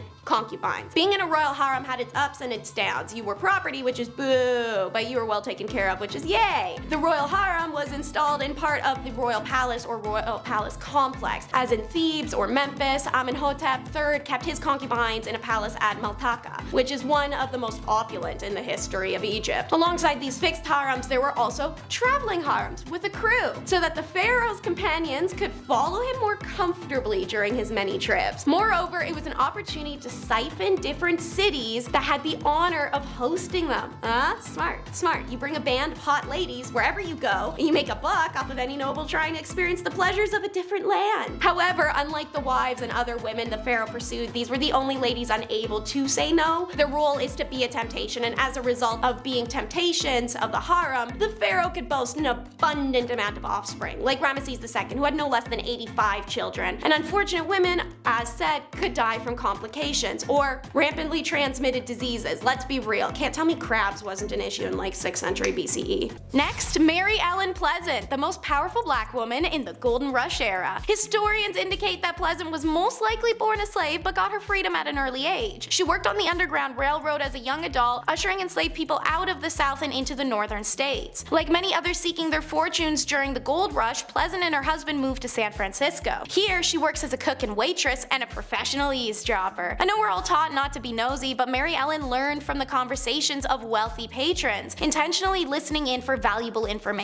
She took what she learned and began applying it as banking and monetary skills that launched her immediately upwards. She took what she learned to help build a substantial fortune and eventually became one of the richest women in the city. Pleasant was an astute investor whose portfolio included real estate, railroads, restaurants, boarding houses. Pleasant's wealth, however, could not shield her from racism. In 1866, a streetcar conductor in San Francisco refused to let her board because she was black. Outraged, Mary Ellen sued, and the case went all the way to the California Supreme Court. In a historic decision, the courts ruled that segregation on streetcars was illegal in California. However, in return, the Supreme Court reversed the damages Pleasant had been awarded in a lower court ruling. You win some, you lose some, and sometimes you get both. And now it's Donna Barcello. Described as the supreme queen of refinement and fashion, Donna Barcello was a prominent saloon owner and a professional gambler in Santa Fe in the 1830s and 1840s. Barcello was recognized for her charm and sharp business skills, which helped her establish as an influential member of high society during the heyday of the Santa Fe Trail. In 1835, Barcello opened a hotel and casino in the city center of Santa Fe. The establishment encompassed an entire city block and featured lavish decorations including chandeliers, drapes, mirrors, and imported furnishings. The casino became a destination for local socialites and trail travelers for its opulence. Barcello oversaw the casino's operations and regaled patrons as one of the card dealers, widely known as the best dealer of the card game Monte across the entire Southwest. Seeking trade deals and investments that increased her wealth and social status, exercised economic and political sway, she made her fortune from real estate and gold ventures in addition to her casino. And when the American civilian government established itself in Santa Fe during the Mexican-American War in 1846, Barcello allied herself with Americans and assisted them by providing information and at times money. Accounts and representation of Barcello were often embellished by those who had labeled her the Queen of Sin. Barcello continued to operate her casino through the 1840s and died in January of 1852. Upon her death, she left several residences, properties, and fortune to her family, including 2 adopted daughters, in addition to substantial contributions to the Catholic Church and the city of Santa Fe to be used for charitable endeavors. Next up is Sing Choi. She's also known by the name China Mary and was an unofficial leader of Tombstone's Chinese community in the 1880s who supplied labor and opened laundries, restaurants, gambling halls, dens, and a general store. The Old West will always be remembered as an era of cowboy, but during its peak years, Tombstone was actually controlled by a female immigrant. She arrived in Tombstone sometime around 1879, and at that time the Chinese population was 11 people, and she recognized the unprecedented profits waiting in the western boom towns. Mary's general store was in the center of Hoptown, a Chinese district of Tombstone. Mary's store dealt in both American and Chinese merchandise, and she gained a reputation as a universal accommodator. Everyone knew that nothing in Hoptown was done without China Mary's go-ahead, and so she was held in the highest of esteem throughout Tombstone society. She was an organized and shrewd business operator who had an attitude that discourse was bad for business. Her private police force handled any problem that arose within her community. Mary enjoyed the highest of respect. As a result, she could act as a sort of intermediary between her community and other ethnic groups. She was the conduit that made cooperation possible. She was not only a cunning businesswoman, but a sympathetic humanitarian and calculating capitalist. Mary was a genuine immigrant success story. Even as a woman in the Old West, she wielded real power. She died in December of 1906 from heart failure when she was 67. Flesh is in the name and it's her game. Susan LaFleche. This is the story of the first Native American to earn a medical degree. Born on an Omaha res in Nebraska as a young girl, she watched a sick indigenous woman wait all night for a white doctor who, after being called several times, just never came. The woman died the next day, and as Susan later wrote, "She saw the need of my people for a good physician." Susan's father taught her her own culture and traditions and then sent her to the reservation's Presbyterian school where she learned English and then high school for further education to survive colonial society. She applies to the Women's Medical College of Pennsylvania. It's a bold move on her part because even during this time, the most privileged of white women of America faced enormous backlash when attempting a medical degree, let alone a poor native girl. Despite this, she graduated a year early and first in her class. Rejecting a potentially comfortable life on the East Coast, she returns to the Omaha reservation and became the sole doctor for more than 1,200 people across 400 plus miles, and she was only 24 years old. She marries, she has 2 kids, and she never stops. In fact, she keeps going till she has enough donations and supplies to open the first hospital on a reservation that was not funded by the government. Unlike the absent doctor that she remembered from her childhood, Susan helped anyone who needed it, regardless of race or ethnicity. On September 18th of 1915, Susan passes away. She worked hard to build a bridge between 2 worlds as her father advised, and it was evident at her funeral. 3 priests eulogized her, but it was a member of the Omaha tribe who delivered the final words in the Omaha language. And now for the last lady on the list, Cathy Williams, who also went in reverse as Williams Cathay from 1866 to 1868 with the famed Buffalo Soldiers who patrolled the 900-mile Santa Fe Trail. She was the first African-American female soldier to enlist in the Army. She's the only documented black woman to serve in the Army in the 19th century, and she's the only known black female soldier to be a part of the Buffalo Soldiers. Post-war job opportunities for newly freed slaves and for African Americans in general were non-existent, so many had no choice but to turn to the military service for employment stability, but also newfound access to healthcare, education, post-war benefits by way of pension. Her enlistment starts in November of 1866 in St. Louis, Missouri. A cursory examination by an Army surgeon should have outed Williams as a woman, but since the Army didn't require full medical exams at the time, she was minty. Eventually, her 3rd round with smallpox has a surgeon discover her secret in 1868. The post-surgeon found out I was a woman, and I got my discharge. The men all wanted to get rid of me after they found out I was a woman. Some of them acted real bad to me, Williams said. Once again, dressed as a man, Williams signed up to an emerging all-black regiment, the 38th U.S. Infantry, which would eventually become part of the legendary Buffalo Soldiers. These units dotted out the landscape of the American West and showed tremendous skill and valor in a range of duties. They fought in skirmishes with indigenous people, escorted vulnerable wagon trains, built forts, mapped the territory, protected white settlers, all with subpar equipment and a lot of racism towards them. In trying to make a life for herself, Williams could not have known her story had traveled. It landed with a St. Louis Reporter, and in January 2nd of 1876 edition of the St. Louis Times Daily, Williams officially became a headline when her story was published. Accounts say she died in 1893, shortly after being denied disability compensation required for her illness. Not for being undeserving of it, but simply because they couldn't grant it to her due to the fact she lied about being a man.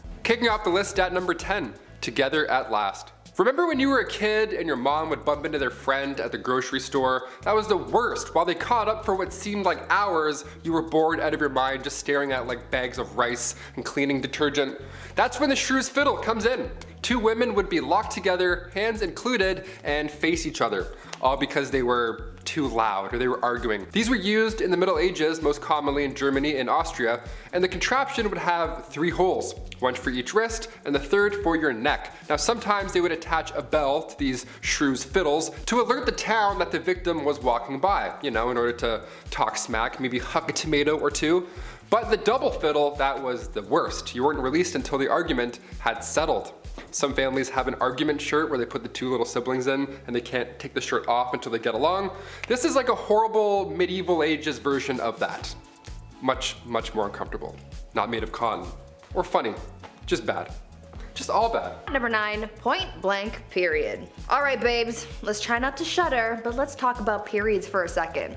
Aunt Flo, the Red Sea, Shark Week. So many names to describe a pretty sucky time for people who get their period, right? Well, it might suck these days, but back in the medieval times, it was a hell of a lot worse. They just didn't have the same kinds of resources that we have today, so a lot of people had to use their noodle to figure out how to get by. Period products weren't really a thing back then, so people had to get creative. They would use rags or other linens to fashion a pad, but underwear also wasn't really all that popular yet, so they had to find a way to keep things in place. They would also sometimes fashion a makeshift medieval tampon of sorts where they would wrap cotton fabric around a twig and shove it up their hoo-ha. Sounds mighty uncomfortable if you ask me. Some people would also seek out bog moss because it was remarkably absorbent, so they would make their period products out of that sometimes too. This type of moss garnered the name blood moss because of its use in treating wounds and use in period products. For other people who just couldn't create these kinds of things, they would just resort to wearing red the whole time, so everything just kind of blended in. Menstruation, but make it fashion. Number 8, The ducking stool. This next one requires so much effort as like a team. I can't believe this was a real thing. The ducking stool was made to punish women involved in sexual activities. How dare you? Shame. Men were punished too, but if we know anything about history, it was mostly women who had to put up with this shit. There was first the standard ducking stool, so women would have to sit in this chair, strapped down while sitting outside of their home, or they were carried down the street. Humiliation at its finest. The town would be like, they had sex, can you believe it? Let's take the day off work and embarrass them now. Losers, they're the losers. So stupid, so backwards. The second version of the ducking stool was essentially the same thing, only it was ducked into a river over and over and over again to cool her moderate heat. At least that's what French writer Francois Maximilien Misson says. They should cool off all those angry villagers, if anything. I don't know, dip them in the river. They're the ones burning with rage because somebody who lives over there had sex once. It's really weird. Go home. Relax. At number 7, Satan's incarnate. Back in the medieval age, women were very much oppressed and incredibly misunderstood. I mean, they thought so many women were witches, and as time went on, the criteria for diagnosing a woman with witchitis or whatever got bigger and bigger to the point where literally any woman could be accused of being a witch for the most BS reasons. Back then, people thought that women were Satan's incarnate, and so they were predisposed to sin, and therefore, they had to be witches. Logic, not quite present, but go off, I guess. There were 4 reasons why a woman could be considered part of the devil's posse. 1, because it was believed that women are foolish and gullible, which is why they turned to magic. 2, because women are insatiable when it comes to their carnal pleasures, and so they seek out help from the devil to satiate their needs. 3, because women talk a lot and we speak lies apparently. And 4, because women are weak, and the only way we can seek revenge is by using magic powers and spells. Now what in the balls is this all about? I don't know. Maybe men in medieval times were just jealous that they couldn't kiki it up with the devil, or because they knew deep down that women run the world. Number 6, nosy neighbor. If you were a man back in the Middle Ages and you had an affair, well, you would have to pay a fine. And then that's it. You would go back to your life. But if you're a woman, like everything else on this insane list, it was so much worse. Affairs happen a lot, okay? It's normal. Remember that Ashley Madison scandal back in 2015? It sucks, but also it's not surprising at all. This isn't news to us. Back in the Middle Ages, women were treated the worst for these affairs. They would take their noses off. They would literally take a woman's nose and or ears off of their face because they had an affair. Frederick II used to punish adulterers by using rhinotomy. That was the removal of one's nose. The whole point of this was to make the victim unattractive. Isn't that the worst thing you've ever heard? This is a real thing people did, swear to God. Thing is, nobody is running around confessing that they're cheaters. Somebody has clearly spilled the beans, so they knew what was gonna happen if they got caught, yet they would still rat each other out. Meanwhile, the guy just pays a small fee. Snitches get stitches. Just saying. Punishment number 5 is just gross. The medieval and feudal periods of Japan, they hold hands on this one, stretched from 1185 to 1603 CE, and they easily had one of the most disgusting punishments I've heard of for female adultery, suspected or confirmed. It existed from the 12th to the 9th century Japan, however it was more so practiced in remote villages. A wife accused of adultery was punished by a defacing, and this defacing was done by seed, exactly the type of seed you're thinking, so I'm going to be talking around the subject due to a graphic nature. If a husband suspected that his wife had been unfaithful, he and his friends would take her to a remote area where she'd be restrained, and the men would take turns standing above her and deface her. When the adultery isn't suspected but actually caught and confirmed, the adulteress would be led through the village naked before tied up in the center on her knees. Paper screens would be set up around her so that the men in the village who were urged to participate in this horrific act of public shaming may have privacy while they deface her. The screens only protected the men from indecency. The adulteress would remain exposed for the public to see what was happening to her. Punishment number 4 is working girl. Hard to follow up that last one with anything worse or more gross, but the medieval Japan had an eye for an eye judicial system that balanced crime and punishment. Japan had no gender bias, and crimes done by women were not punished lightly, the way counterparts in Europe or China would have. Equal punishments were imposed for the same crime no matter the gender. So it's a bit strange that arsonists would be burnt at the stake, thieves have their hands cut off, liars lost their tongues and ears, but women committed a petty crime and was sentenced to work time duration as a working girl, which arguably is not even close to payment in kind. Additionally, a woman could have her head shaved as punishment for her crime. In larger empires, this was often the punishment for adultery, which is far better off than the one in the villages. The husband would also be granted an automatic divorce from his now bald and weepy ex-wife. Since punishment was equal, a man got his head shaved too, had to repay dowry, and get publicly shamed, right? No, and his wife wasn't allowed to leave him for it either. Punishment number 3 is scaphism. Back in the medieval Persia, this punishment was death by being eaten alive. It had taken place in a swamp or somewhere where the boats, which would be 2 canoe-like boats or one hollowed out tree, could lie exposed to the sun. The victim would be tied inside the space with their head, hands, and feet exposed if possible, at which point the victim is force-fed honey and milk. This is a messy process. It'll splatter and spill everywhere. However, whatever the victim does swallow inevitably becomes diarrhea. The idea was that this would attract every insect, vermin, and wild animal in the area. Very soon afterwards, flies and rats, for instance, would show up and start attacking the victim, eating the mixture of milk and honey, but also eating the person alive in the process. Once the diarrhea kicks in, it attracts other animals, especially the rats, who will begin feasting on you as well and sometimes enter you. Death usually came from septic shock or gangrene because the victim would be force-fed this honey and milk every day until they died, meaning dehydration was no issue. Religious fallacy, coup attempts,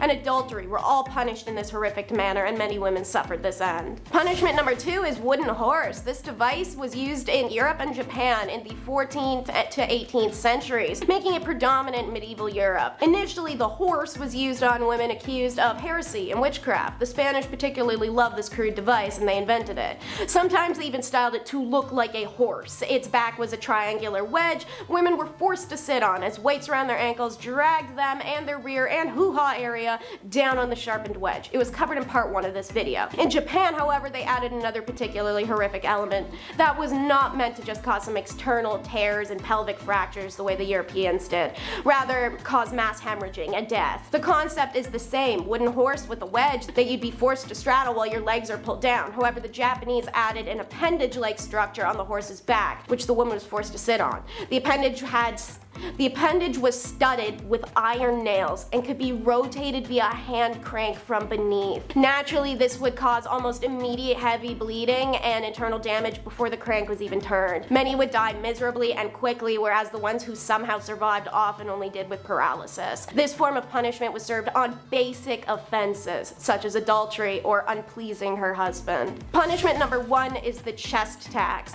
Imagine taxing someone for what's on their chest. Now imagine taxing someone for what's on their chest and for them trying to cover it. Over in India, this was a reality imposed by the king of the erstwhile state of Travancore, one of the 550 princely states that existed in British-ruled India. The chest tax was imposed on lower-class women if they covered their chest in public, and it was to discourage them from doing so. The purpose of this tax was to maintain caste structure, said Dr. Shiva K.M., an associate professor of gender ecology. Social customs on clothing were tailored to a person's caste status, which meant that they could be identified by merely how they dressed. The village legend of Nangali is about a woman who supposedly cut off her girls in an effort to protest against the caste-based chest tax. Nangali belonged to the Abhava caste. Her community was required to pay the tax alongside many other lower castes, but villagers say she decided to protest by covering her chest without paying the chest tax. When the tax inspector heard she was refusing to pay the tax, he went to her house to ask her to stop breaking the law. She still refused and instead cut her girls off her chest in protest instead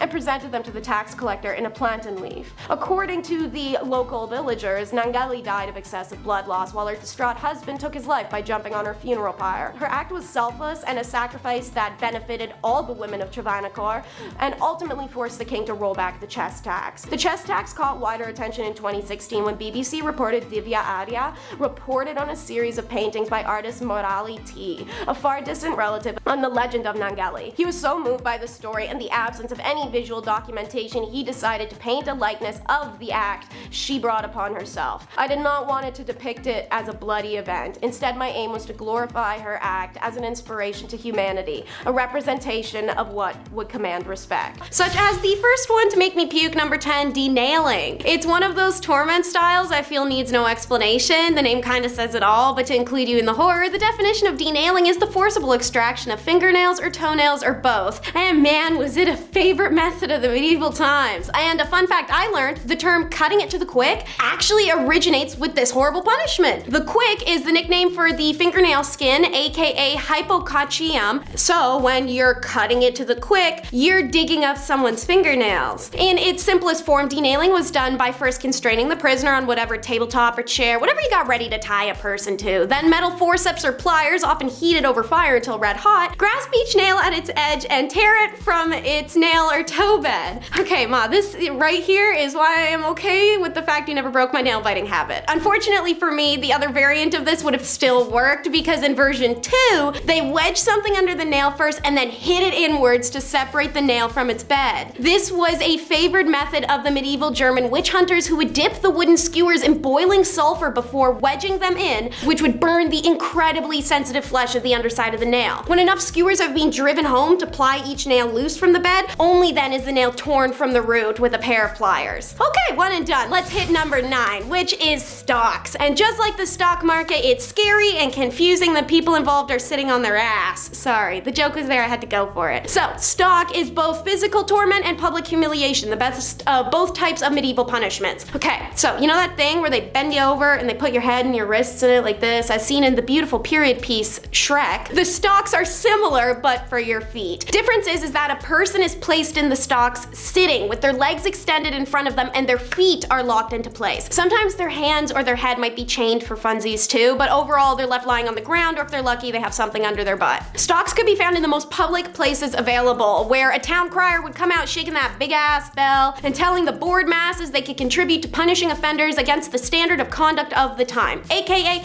free for all. See this defenseless person literally lying on the ground having an existential crisis because all they did was have a pimple that looked kind of like a witch spot and now their feet are in a Lego block? Get some repressed unacknowledged feelings out. Feel free to berate, attack, spit, kick, urinate, defecate, or even violate the man or woman in their immovable state. This was super popular among civil authorities in medieval times and was at its peak use during the Elizabethan England and the Spanish conquistadors, tormenting those in the New World who fought back against Christianization. It was not uncommon for people to be kept in stocks for several days to die of hypothermia or heat stroke. Number 8 is the Catherine wheel, which was named after Saint Catherine of Alexandria, who wasn't ever actually killed on one of these, but the fictitious story stuck and so did the name. So, medieval France and Germany loved this bad boy, which was essentially a giant cartwheel put on a lazy Susan. Folks would be stretched out on it and then tied down, then quite literally became a wheel of fortune, because ideally the dude wielding the massive hammer taking swings at you while you slowly spin in a circle gets dizzy and misses.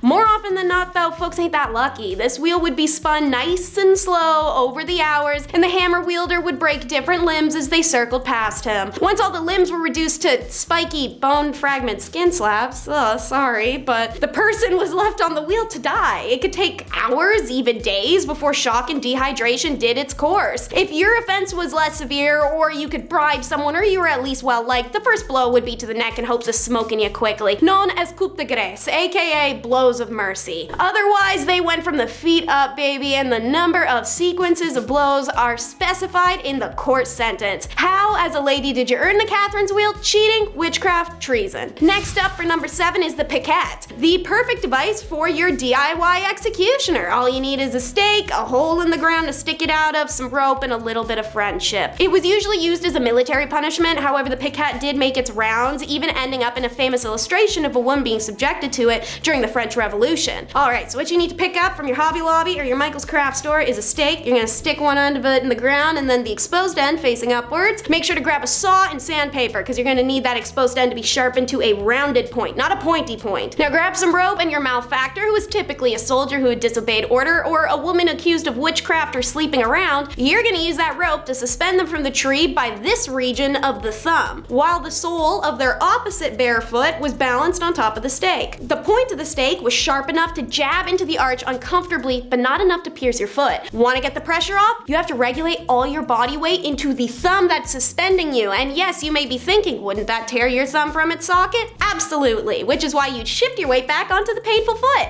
Pretty ingenious methodology, if you ask me. Nobody died, but some people did lose thumbs. Better than your life, though. This is a classic mention on our channel. Number 6 is the shame masks. If they tried to use those on us today, I personally don't think it'd work. The way that pride and ego function in modern days is so different from olden times, but back then, I guess it must have been an efficient humiliation tactic for them to have so many of these horrible masks. That, or people really vibe with the Halloween vibe. These masks, as mentioned, are meant to humiliate, and I guess there's nothing more humiliating than being compared to a pig or a rooster. 2 of their most common designs. Some would have a pig snout, bird beak, devil horns, donkey ears. Bells are sometimes attached to attract the attention to the wearer, or even whistles attached to the mouthpiece, so anytime they breathe, this stupid thing would make a sound like the Tin Man from Wizard of Oz was approaching. Although less vicious than many other torments, they could still be painful and distressing, especially if your sentence is a long one. The mask can make it difficult to eat, drink, sleep, and could attract violence from hostile people or lecherous men. They were used as punishments for various misdemeanors, but usually it was to shut a woman up. Literally. You scolded your husband, that's a serious sin that contravened the Bible's clear instructions for wives to remain subservient little...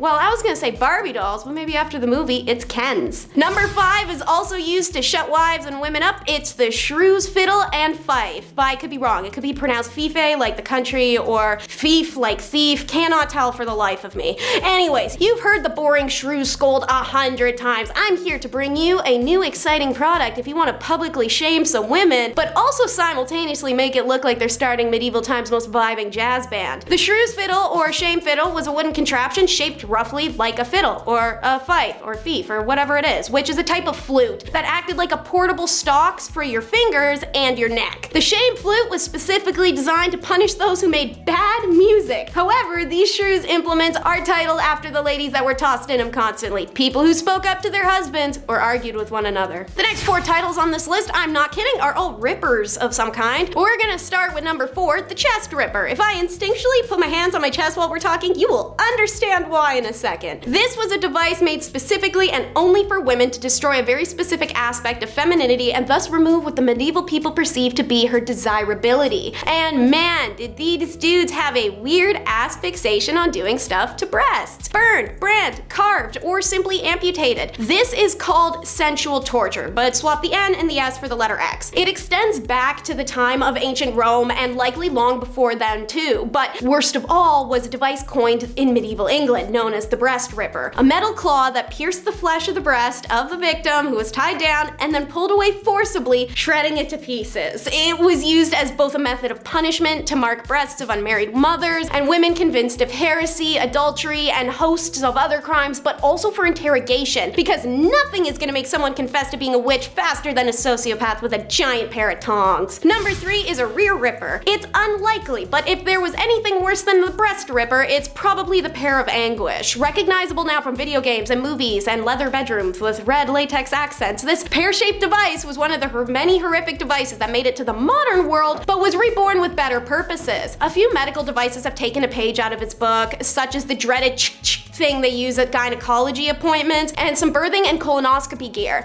So, the pear is made up of 4 leaves. These are joined at the hinge at the top and a key or a crank on one end. As you can see on screen, it's named accordingly. The pear was inserted into one of the 3 viable orifices, 2 if it's a dude, depending on the nature of the crime committed. The oral device was reserved for heretics, while the back door and the middle door pairs were used on, you could never guess, witches, witchcraft. Ooh. Man, medieval times must have looked like the set of Halloween Town, the way that witchcraft is constantly referenced. Anyways, turning the key opened the leaves, and every little click of the key causes massive internal damage that was rarely fatal, but very thorough way to get a confession out of someone, or just about anything. I'm pretty sure the average person would admit to something as ludicrous as riding a magic donkey out of the king's palace if it meant that would stop. Number 2 is another rear ripper. Yeah, they liked those. Come to think of it, for such a sensually repressed society, they seem to get quite raunchy with their punishments. It's almost like that's the reason you shouldn't repress feelings like that. The Judas cradle, also known as the gilded cradle, was a regular stool with a wooden or metal pyramid on the top. The victim would be stripped, tied with ropes on all four limbs, and then like some elaborate Marvel movie setup behind the scenes, they get lifted into the air and suspended just over top of the pyramid. Then their bits are adjusted to sit right on top of the pyramid. From here, the captive holder could torment them further, try to get confessions, whatever, before letting loose more and more of the person's own body weight, which would slowly impale them downwards on the pyramid, which in turn would start making room for itself. This punishment method was frequently used in the Inquisition, but I invite you to guess when else. Could it be A, witchcraft,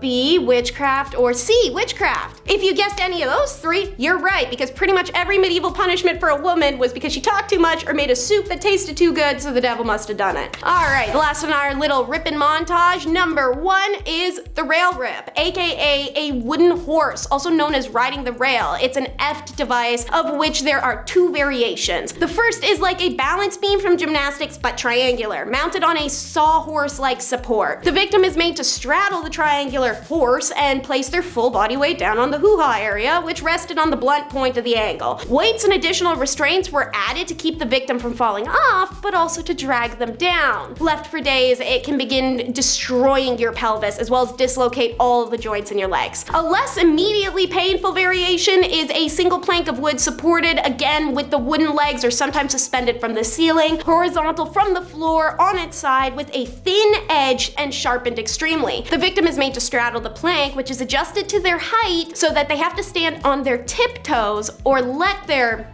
hoo-ha, meet a very serrated fate. This wasn't a witchcraft one ironically, but rather for adulterers, working girls, or women who breathed a little too hard and their husbands wanted them gone. You're better off without them, apparently. Number 10 in the countdown. The Christian view of women in ancient Roman society came in and, like the religion itself, quashed the pagan beliefs preceding them. Pagan times in Rome weren't a merry old good time for women, don't get me wrong, but they had more rights and respect when there was a whole pantheon of women gods whose tempers were to be revered and feared by every Roman man. But then they convert and answer to one god who was depicted as a soul man, making it, pun intended, a man's world. In the 4th century AD, the Andrew Tate of ancient Rome, Saint Jerome, set the standard on how you should perceive and treat women around you. If your wife has a bad temper, or if she's stupid, or if she has a birthmark, or if she's haughty, or if she has a foul breath, you'll only learn these things after marriage. You always have to tell her how beautiful she looks. If you so much as look at another woman, she feels rejected. You have to bow down before her and call her my lady, and you mustn't forget her birthday. It's worse if she's pretty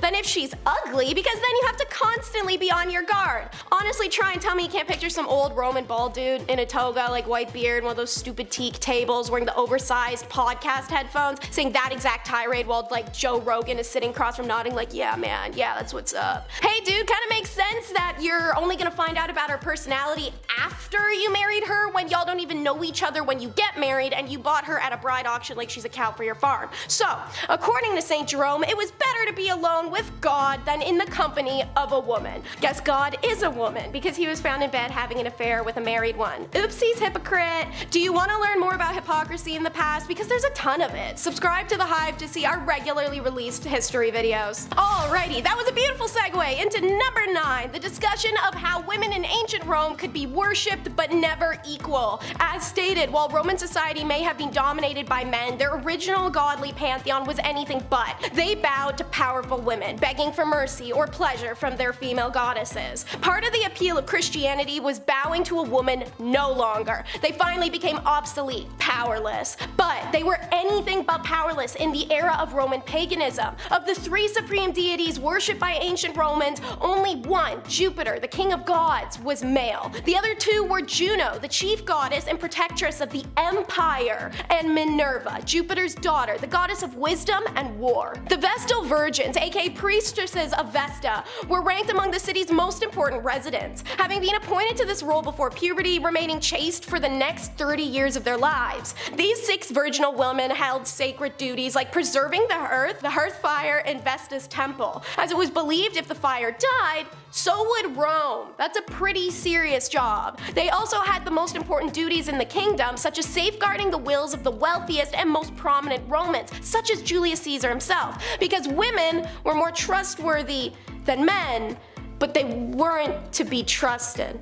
Okay, anyway, the priestesses' religious significance gave them unusual power and influence, and they occasionally used it, as when they intervened to save the young Caesar from the dictator Sulla. This worship of women and deifying them into earthly roles such as the Vestals had been the saving grace of women's rights in the horrifically male-centric Roman society. Unfortunately, as said, it was swept away in the name of man. Okay, a break from sad lady facts. For number 8, let's cover warrior women. Yeah, now that's more like it. So, from the northernmost tip of the border with Asia, plenty of ancient European armies were happy to welcome women into their ranks. But historians always agree upon one exception where the army and navy were almost 99.9% men. Can you guess who it is from the title of the video? Women may have been banned legally from joining the army, but your average Roman soldier would have seen their fair share of female combatants, as well as their own women on the home front.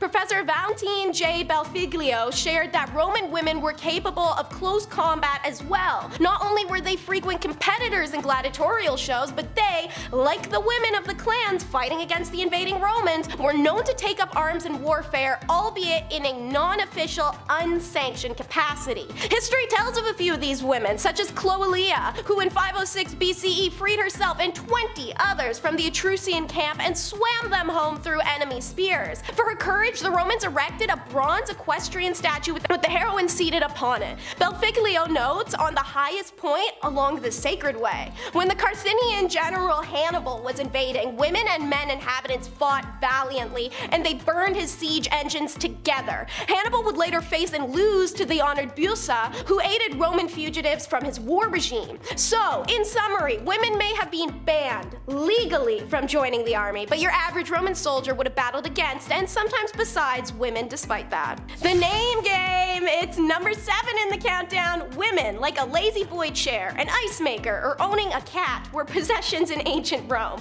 And so, like the college roommate who complained if you moved their toaster 2 inches to the left, they put their name on it. Not in a label maker fashion, more so in a recycle fashion. From the moment of their birth, women were viewed under male authority. Therefore, the name of a baby girl would be close to her father's. For example, Claudius may have a daughter named Claudia. Augustus becomes Augusta. Constantine, Constantina. Okay, so maybe the rule was just whatever the last letter was, swap it to an A. Ironically, this is why a lot of women's names end with an sound. Talk about making historical waves, seeing as our society still inherently perceives names with that ending as sounding feminine. As the empire grew older, women in the ancient Rome were granted more freedom, often by sheer number of children they bore. 3 children could allow a woman to become independent. Independence meant no more naming your kids after their dad, which isn't fair anyways because I'm sorry, but who carried this kid for 12 months and then had to push it out?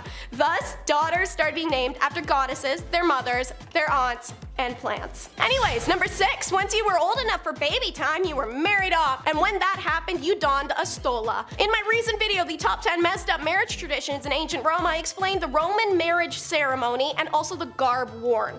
The flammeum was an egg yolk yellow veil worn by brides that they would lift from their face and hair in preparations for vows, to instead fall down on their shoulders and biceps. This placement of the veil signifies her donning the stola. The stola was a type of long overlay. Sometimes it was in the form of a dress itself, but oftentimes it was an additional soft and light drape of material. It was worn by married and respectable women and was also associated with modesty. For those who could afford it, a stola with decorations around its neckline was available. This trim could be patterns, embroidery, beads, and motifs. When initially introduced, the stola was a preserve for the upper-class patrician women in the early republic. But over time, the right and then the absolute expectation to wear it extended to the lower-class women. The palla, a rectangular shawl, was also worn over it as a cloak and draped over the left shoulder. Any women who were convicted of adultery or were working girls or actresses were forbidden to wear a stola in public. Part of what dictated the stola, however, was number 5, the stupid Oppian Law. So, in 215 BC, the Roman men who were overtaxed passed the Oppian Law, named after Gaius Oppius, the tribune of the plebeians who instituted it, and it was passed 1 year after Rome's catastrophic defeat at the hands of the Carthaginian general Hannibal. To summarize it in the laziest terms, opinion law was initiated by a group of poor people seeking revenge against the wrong source. Instead of trying to coup their government for the taxation, they lashed out at women and their already minimal freedoms. This new opinion law limited Roman women's allowance to ½ an ounce of gold and prohibited them from wearing dresses, multicolored garments, or anything with purple borders, as purple dye was very expensive. It also prohibited women from riding in a carriage except on a long journey, pregnant or otherwise. Ugh. 20 years after it's imposed, Marcus Fundanius and Lucius Valerius, the tribunes of the people, brought a motion to repeal the opinion law. Noblemen came forward hoping to persuade or dissuade them. A crowd of both supporters and opponents filled the Capitoline Hill. The matrons and maids of Rome, whom neither council, shame, husband, and father's orders could keep them at home, proceeded to blockade every street in the city and every entrance to the forum. As the men opposing came down to the forum, the women tried to reason with them to let them too have back the luxuries they'd enjoyed before. The Republic was thriving, and that everyone's private wealth has increased with every day. When the speeches for and against the law had been made, even more women poured into the public the next day when the vote was to be cast. Together, they besieged the door of the Brutuses, who were vetoing the decision to repeal the law, and they didn't stop until the tribunes changed their minds. The women of Rome, as a collective, forced the men to repeal their biased law. Number 4 is a bit of a strange one. It's what's best. Wealthy Roman women didn't believe in breastfeeding their own children. Instead, they handed them over to a wet nurse, usually a prisoner or a hired free woman who was contracted to provide this service. Soranus, the influential author of a 2nd century work on gynecology, prescribed that a wet nurse's milk might be preferable in the days after birth, on the grounds that the mother could become too exhausted to feed. He did not approve of feeding on demand and recommended that solids such as bread soaked in grape juice should be introduced at 6 months. Soranus also pointed to the possible benefits of employing Greek wet nurses, who could pass on the gift of her mother's tongue to her charge. Did he think that she would be able to give language through breast milk? You know what? Never mind. This flew in the face of advice from most Roman physicians and philosophers who always suggested that mother's milk was the best for both the child and the mother's health and moral character, on the grounds that wet nurses may pass on, not kidding, their crappy flaws or personality to the baby. These same men also usually pitched that women who did not feed their own child were lazy, vain, and unnatural, and only cared about possible damages to their figures.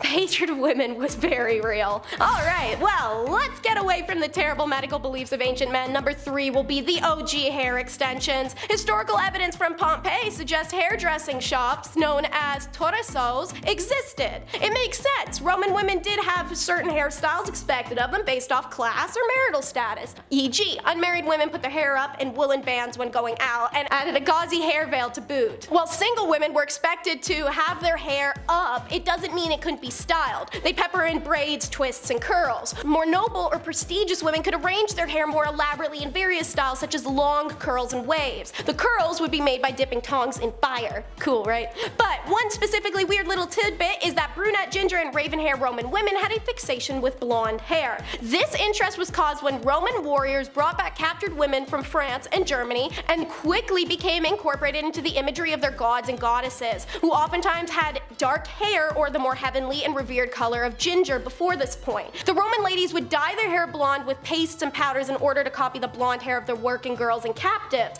but the color would eventually come off as they hadn't figured out the chemical composition to permanently bleach hair yet. To solve this vanity issue, the hair of the blonde working and captive girls was chopped off so Roman women could wear it as wigs. Might as well make number 2 all about the Roman face mask then. Why? Because it was gross. Just so gross. Y'all ready? Homegirls back in the day made face masks composed of sheep's wool soaked in a soupy paste mixture of animal placenta, excrement, and urine, as well as sulfur, abrasive oyster shells, and bile.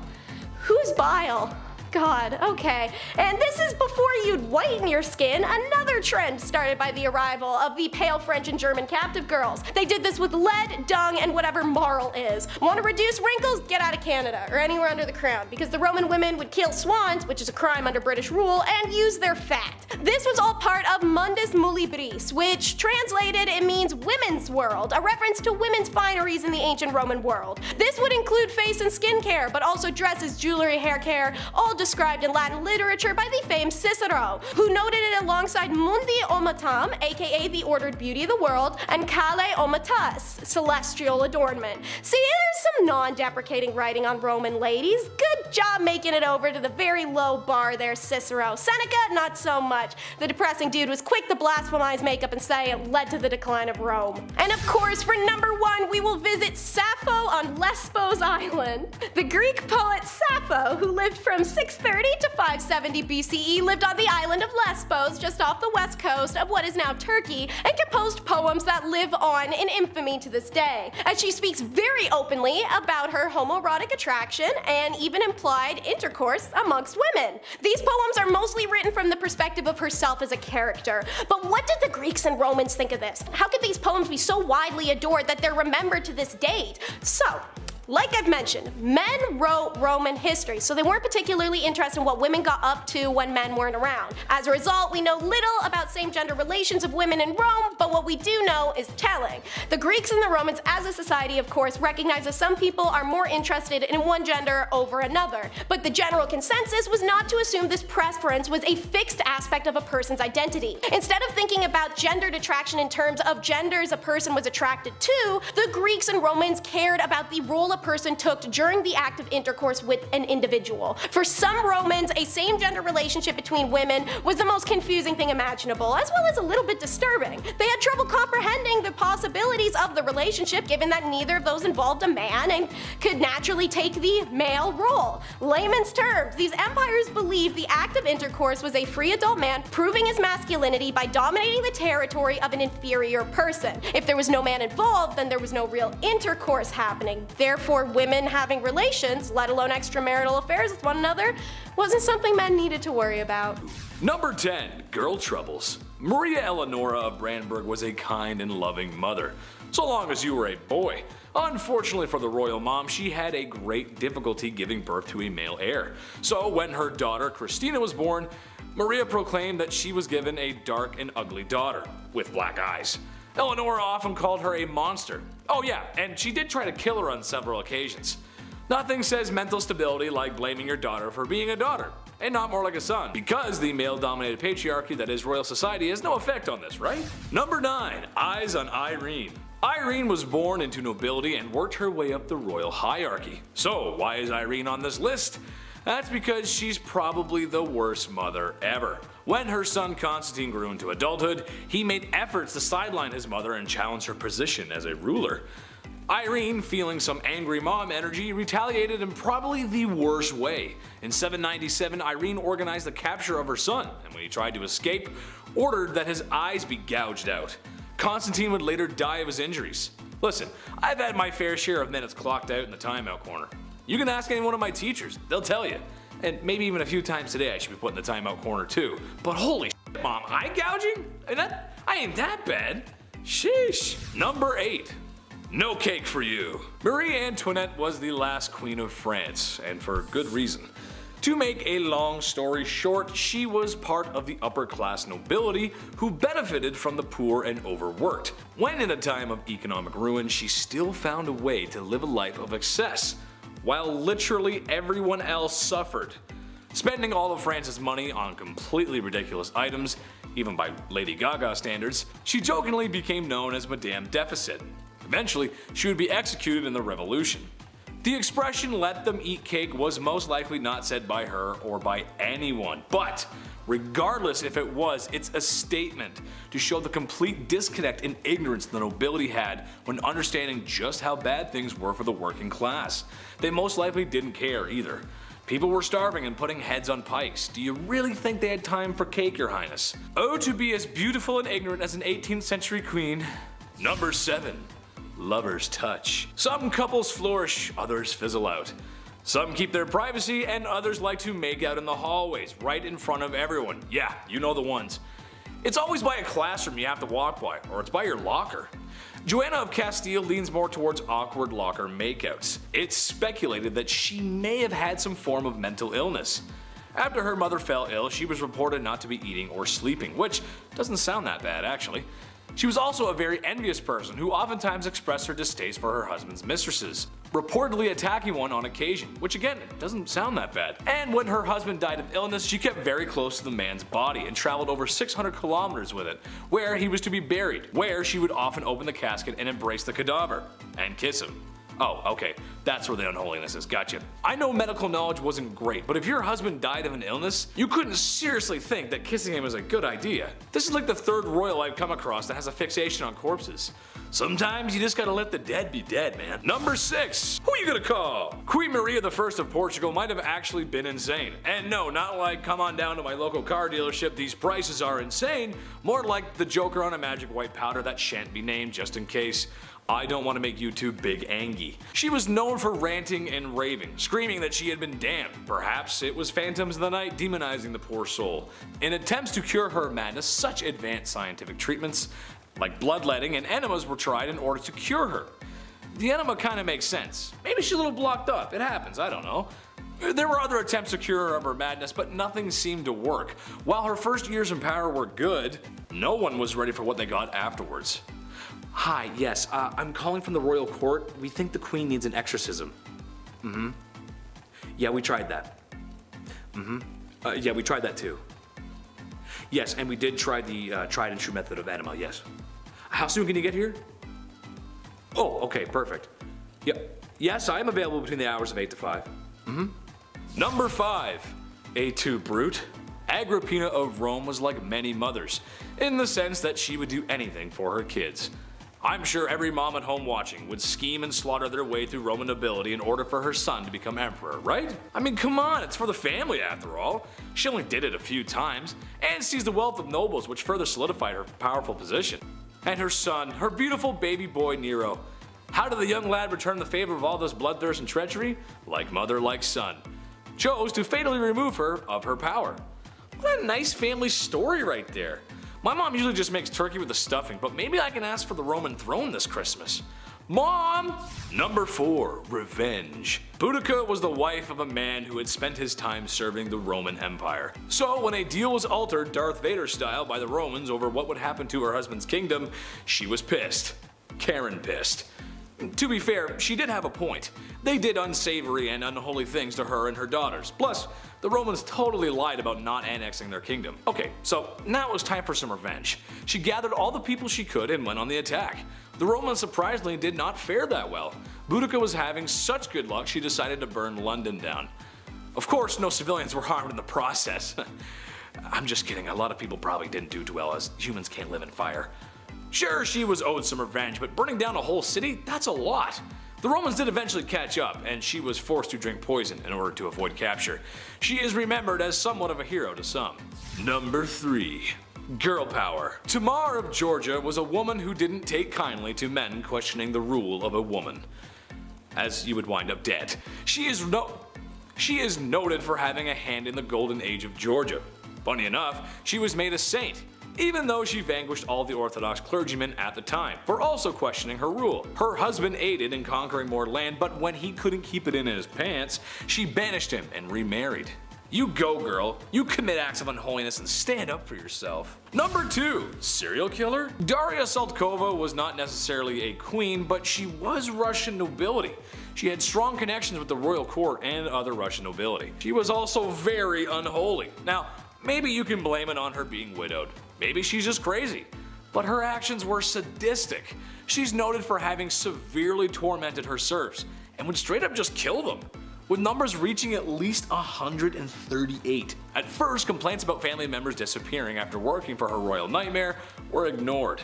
She was just too powerful and connected. Eventually, a petition was put together and shown to Catherine the Great, where it was decided Daria would be tried publicly. She spent 1 hour in a public space in Moscow where people scorned her for her crimes. She was then sentenced to prison where the rest of her days were spent. She is also at times compared to Elizabeth Bathory, who committed similar non-nightmare inducing crimes. Just kidding, they were an absolute nightmare. Number 1. Her Royalness Queen Elizabeth II. Queen Elizabeth II may be the modern Queen of England, but that does not make her free of controversy and unholiness. If you are to believe in conspiracy theories, then perhaps old Blighty had a hand in a few things that to a normal person would be considered immoral. The death of Princess Diana immediately comes to mind, as there is some evidence to suggest the family is behind it, and her being the queen and all, it's easy to make the connection. But perhaps the most unholy crime ever committed, apparently the queen likes her sandwiches with the crust cut off. Imagine all the extra time needed to trim the crust off every sandwich. I want to talk to HR just thinking about all the extra work. But maybe you can cut the crust off of mine? Don't tell anyone though. Okay, thanks. And at number 10 is jewelry making. Egyptians saw deep spiritual significance in their jewelry, but also had a love of aesthetics. And those two things combined to create some of the most unique and lavish jewelry found in history. Worn to ward off spirits, protect health, bring good luck, and more, there were even certain colors and designs that were associated to certain gods and powers. And so, Egyptian jewelers followed very strict rules regarding the mystical aspects of their jewelry creations. While a woman usually would not be a metal worker in Egyptian society, it was very common for her to be making jewelry. The tools were smaller and the process required less heat and thus less danger for her. Metalwork techniques included precious metal sheets that were cut and shaped, notched together. Wire work was accomplished through strip twisting. Pieces could be held together with this wire stripping system or crimping techniques. These strips were also how link chains were accomplished, as well as the securing of beads or the backs of earrings. And for jewelry designed exclusively for burial, the metal was often quite thin, as the jewelry of the deceased was not subjected to the wares of everyday life. Precious stones, ivory, real flowers, and shells were all common ornaments, as was name engravements, but it was more common with royalty. Jewelry makers were women of high status due to these contributions and the revelry jewelry held in ancient Egypt. For number 9, it's house vendors. Recognized as an ancient heritage profession and was at its most popular during time periods of ancient Egypt where women were restricted from going out when married. These vendors would roam neighborhoods with buckets and baskets of product for sale. Clothing, perfume, fabrics, snacks. Now, what was unusual is that the vendor was more often women than men, walking the streets alone, making these sales because many married women weren't allowed to go out walking the streets alone to make sales. You see the irony. Anyways, this profession found great popularity in single women, and many also were called upon to act as nurses in homes of the wealthy when needed. The career is named al-dalala, but the idea itself has long been extinct with the freedom for Egyptian women to roam commercial districts. Number 8 is being a dancer. Ancient Egyptians loved their music and dance. They were celebratory, but also ritualistic at times. Farmers would dance to thank the gods for a good harvest. Dance groups would perform at banquets. People would go dance around the Nile in the lush season. The list goes on. Many men and women chose dance as a career, and it was a highly respected one. Dancing was considered an acceptable and normal part of life and even important to it. Most festivals were incomplete without it. In fact, dancing was such a revered career that dancers could start as a peasant and become a high status person from it, just like being a celebrity in the way that people would go to see them perform. Women at the time were even more revered for their grace, elegance, and acrobatics. This career had 7 types of dance: gymnastic, movement, pair dancing, imitative dance, which was like acting like animals, group dances like a historic cheerleading squad, dramatic dance was female exclusive and rested in illustration, war dances, grotesque dance, and then religious chant dances at temples, and lyrical dance, which was usually a depiction of lovers. Wig makers are number 7. Egyptians loved wigs for a reason that surprises many. It helped keep their heads cool. I mean, it also helped with hygiene and scalp pests and looking pretty, but the heat thing is what really gets folks. Many Egyptians had shaved or cropped hair, and the mesh-like base of a wig versus a headscarf allowed the body heat to still escape. And as said, wigs were also a great shield from lice or other invasive bugs. The hair used in the construction of wigs and hair extensions was always human and was either an individual's own hair or had been traded or bought. Hair itself was a valuable commodity ranked alongside gold and incense in a count list from the town of Kahun, which puts emphasis on the popularity of wigs. When hair was collected for a wig, it was thoroughly combed and then sorted into lengths individually. The Egyptians invented a variety of hairdressing tools, and the wig makers would take the time to braid or coil the hair depending on the wig style, coating each with warm beeswax and resin fixative so that it would harden when cooled. The job itself isn't unusual, more so the booming industry it had. Wigs weren't worn to this extent anywhere else at the time, and while yes, they were functional against the sun, they were more so aesthetic than anything. clothing. Individual braid and extensions could also be attached to someone's scalp for aesthetics, the way that box braids, twists, faux locks, and many other ethnic hairstyles are accomplished today. Wigs were made in a type of factory setting. Archaeologists have uncovered the remains of wig factories, wig boxes have been found in tombs, and multiple mummies have been found with wigs or braided in extensions. Number 6, we meet our ladies of the night. Unlike most ancient and even modern civilizations, selling intercourse is illegal or was highly governed. In ancient Egypt, this wasn't even close to the case, but rather the opposite in a peculiar way. Women who worked in the sexual industries were considered divine and respectable, as their career was considered to please the gods. They earned high status and lived in luxury. Working freely and openly, these ladies adorned themselves with red lipstick and eye makeup that differentiated themselves from other women. They were also tattooed, diamond-shaped dots along the thighs and on the fingers, or images of the god Bes. When the French invaded, they brought STIs, and they spread rapidly through the brothels, and this prompted the French authorities to introduce a law forbidding French troops from entering the brothels or having these ladies in their rooms. Guess those ladies were hard to resist, because anyone who offended the law received death penalty. Number 5 are the wet nurses. Wet nurses are found in all statuses and were for all statuses. One common denominator though is that the career kind of really sucked, pun intended. So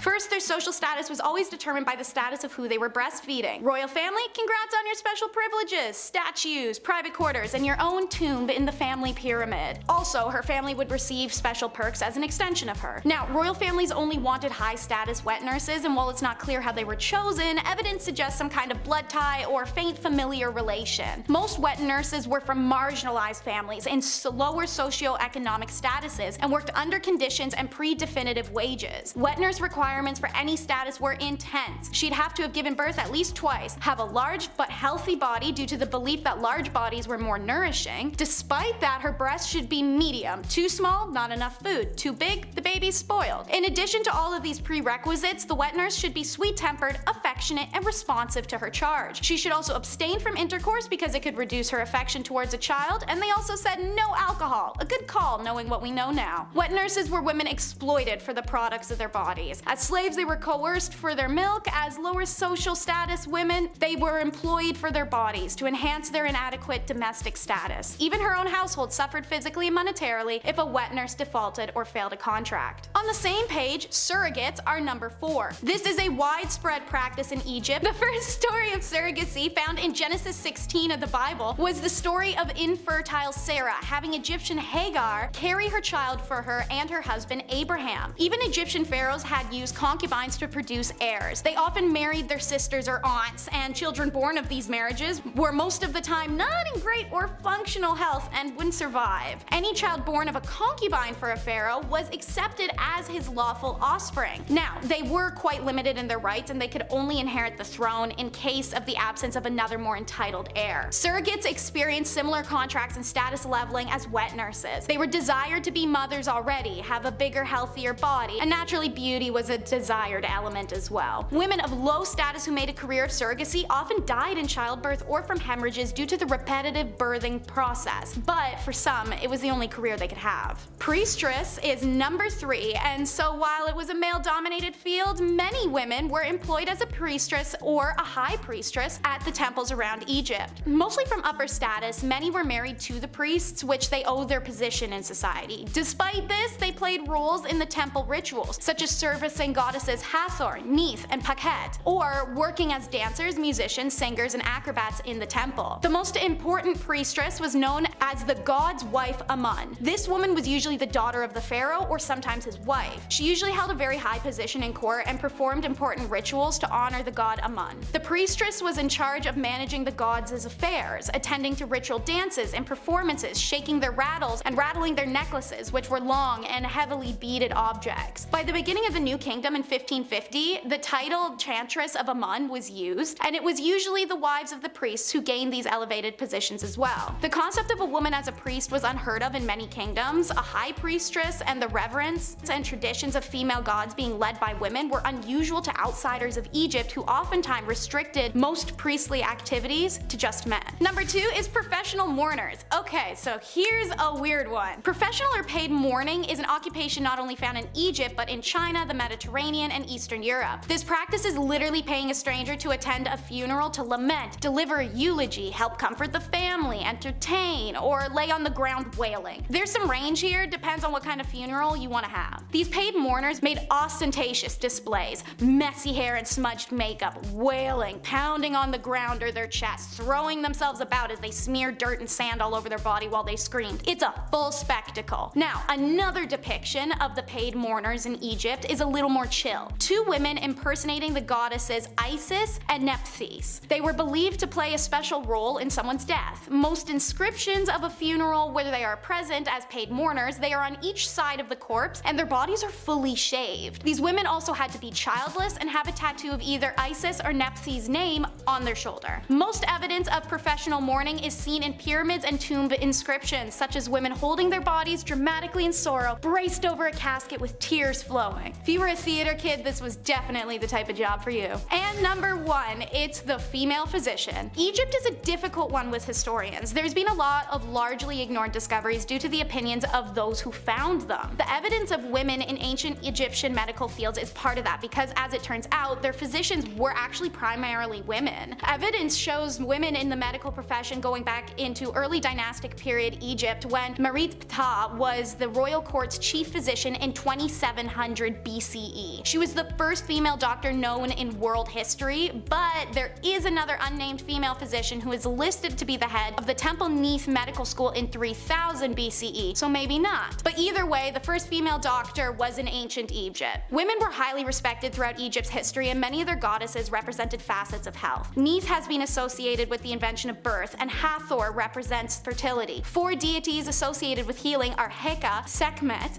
Serket, and Nefertum, which are all female. So, bizarre claims you may have heard that no women are involved in Egyptian medicine don't accord with the values of their civilization, which were incredibly equitable. By this reasoning, there were no women involved in anything of note anywhere in the world until the modern era, because history books make no mention of their contributions. But it's all up to say. Number 10, farming. In a world with a lack of food, not because I ate it all, which is honestly a good reason, peasantry had to work on their farms, not only to feed the rich, but also themselves. So if the men in your household are ill or sick, then that means it's Rivet Rosie time, or Farming Fran time, whatever you want to call it. I don't need to tell any farmer out there how tough their job can be. Being a medieval woman farmer, that's tough. Also, they probably weren't allowed to wear clothing that was more suitable for plowing fields. And of course, there's a woman trying to do a man's job. How dare she? People just should have let them be. There's a good chance the crops wouldn't make it either. A green thumb would have come in very handy. A tough job nonetheless. Number 9, beer maiden. This one goes out to any woman who's ever had the pleasure of working at a certain restaurant that's fixated on women's chests. You know the one I'm talking about. Or any woman who had the absolute pleasure of working at a golf course clubhouse. Keep your mitts to yourself, you filthy animals. I can't imagine the bar maidens of ye olde times had better luck. There really aren't a lot of laws to protect them either. But basically, they helped serve ale in the taverns and inns, which brought in all kinds of unsavory types. Mind you, it's not as bad as it would be in Skyrim or, other fantasy RPGs, but it's still a sour bunch. Sometimes there were just barrels of ale and the maiden's job was to simply just keep filling the tankards and handing them out. I'm sure she was well respected and not even once ever had her personal space infringed upon, right? Of course not, no. Number 8, caring for children. Hey, someone had to do it. A woman's job is never done. At least that's what my mom, my aunt, my grandma, and pretty much every woman I've ever known has always said. Okay, sure, I was a little bit of a handful. I was loud and energetic and I loved to talk. Teachers always said I was a distraction in class. Alright, maybe I was, and maybe I still am. Okay, I am. But at least the women caring for me had the modern amenities of the 21st century. A fridge full of fresh food, washing machines, cars, and a solid structure with 4 walls. So you can imagine if you had to deal with a kid like me back in ye olde times, just with none of the nice stuff that makes life today a lot of fun. Ye olde Chetty running amok. Oh mother, mother! Number 7, the streets. Unusual to most, but very common to women of ye olde times. When you're a woman who's got nothing, sometimes you gotta give something. That something just so happens to be what's hiding in your pants. It's a profession that's as old as time, and it will not be going anywhere anytime soon. Women work the streets. I don't think that's anything to be ashamed of. Number 6, Joan of Arc. It doesn't get more unusual than the savior of France. England and France were having a go at it, if you will, which, if you know history, was like round 12 of 100. Anyway, it wasn't going too well for France. It was going rather poor, actually. The same kind of poor I got on my report cards under the paying attention section. Oops. Then there was Joan, really a nobody, when one day she heard the voice from a higher power that she was to drive the English out of France. Naturally, the people around her, especially the men, scoffed at the thought of a young woman being the hero they needed. But given that they had nothing to lose, suited her up and sent her out. Plot twist, she did very well, like crazy good. The Battle of Orleans proving her grit. The English were so confused and disgruntled by a young peasant girl defeating their armies, they thought it was only proof of one thing, that she wasn't a sign of God, but rather a sign of the devil. How dare a woman beat us that's man stuff, you can't do that. Number 5. Queen. It is unusual. Most people didn't get to be royal. I mean, think about it, seriously. Although I'd certainly like to be, I can't just imagine it. King of the internet.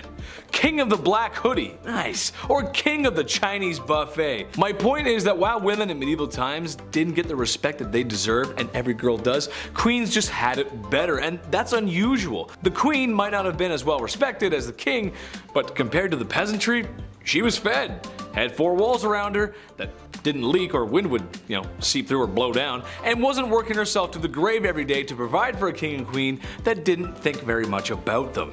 That's a really hard life to live. Number 4, cooking. Chief, somebody had to do it. Although, there's something that tells me the food wasn't that good. This isn't exactly Gordon Ramsay's 5-star cuisine. Beans, cabbage, eggs, onions, bread, and of course beer or ale to wash it down. The peasantry just didn't have the same access to food like royalty did. Although with a list like that, it sounds like it's a fast-track way to an upset stomach or some really grody gas, dude. It was women who would often be preparing those delicious dishes. Besides the hours I would spend on the commode after visiting a commoner's house from eating that, the taste is something worth talking about, I think. When you guys are cooking chicken, for example, what are your favorite recipes, spices, flavors? Let us know in the comments, I'm curious. My favorite chicken is barbecue chicken.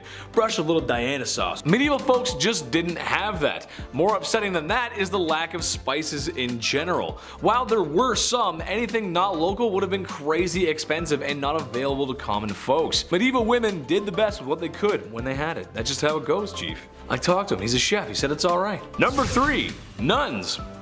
It makes sense, honestly. Becoming a woman of God was honestly a good career choice for a woman. For starters, you become a woman of God, and that means you're protected under his vision. Thank you, Jeebus. And people need that back then, seriously. Secondly, it would also give you a place to live. Some nuns stayed in one town and others traveled where needed, staying in monasteries and convents where it was possible, and probably more comfortable than living in the mud and stone huts that the serf women were living in. And lastly, they got rulers and sticks, and if someone was bad, they would punish them when they misbehave. Oh, sorry sister, I didn't mean to say naughty words in the classroom. I guess you'll have to spank Chetty now, ooh. All jokes aside, this might have been one of the best things for a woman to be, besides royalty or marrying rich. It's just how the times went. Number 2, landowner. I was shocked by this one too, honestly, but yes, women could own land. Sort of. It wasn't a blanket green light, it's a bit more confusing than that. Some could, some couldn't. There was a few rules here and there. They were stupid man patriarch poo-poo rules, but rules nonetheless. In Normandy, for example, only men and their sons could possess land ownership. In the Basque region, both sons and daughters could inherit land. In England, both could, but if there were any surviving men or brothers, then they would be considered first, and not women at all sometimes. So, no, it's not as open as today, and you probably would catch some strange looks as a woman rolling up to an empty lot and staking your shovel in the ground. It makes life a lot easier if there aren't so many rules, and I know you guys agree with me at home. The less red tape, the better, right? And be nice to girls, be nice to women. Number 1, artists. This one hits home. I think Chris can agree with me on this one. A lot of male artists, writers, and poets get remembered from history, but there was a few decent female ones too. We gotta give them some spotlight. Just, it sucks that males get all the spotlight. To me, this makes sense. In my experience, a lot of girls I knew growing up had natural talent for arts. I remember growing up in school, and art class was always one of my worst subjects. No, not because I didn't follow directions, but my art never came out the way I wanted it to. I didn't feel the motivation, babe. I couldn't see the motivation. Most of the girls in art class just passed with flying colors. no pun intended. And for writing, well, besides my dyslexia, if you looked at a paper I wrote in the 6th grade versus a girl from my classroom in the 6th grade, what's the difference? Well, you can actually read hers. Mine are terrible. All grade school antics aside, notable artists and writers include Clarica Gouda, that's a cool name, and Hildegard of Bingen. Names you might not know, but for sure are worth a Google search. Number 10, working in general. I know. World War I, 1914 to 1918. If you didn't guess already, this wasn't the age of women, or at least treating them right. Just wasn't. This, however, was the beginning of things changing. The war had a lot to do with that. When men went off to war, women had to fill their shoes in places of work. When in reality, a few years prior to that, a woman working was a ridiculous idea. But what's a gal gonna do when she's got no choice? Knuckle up, buckle down, and do it, do it, do it.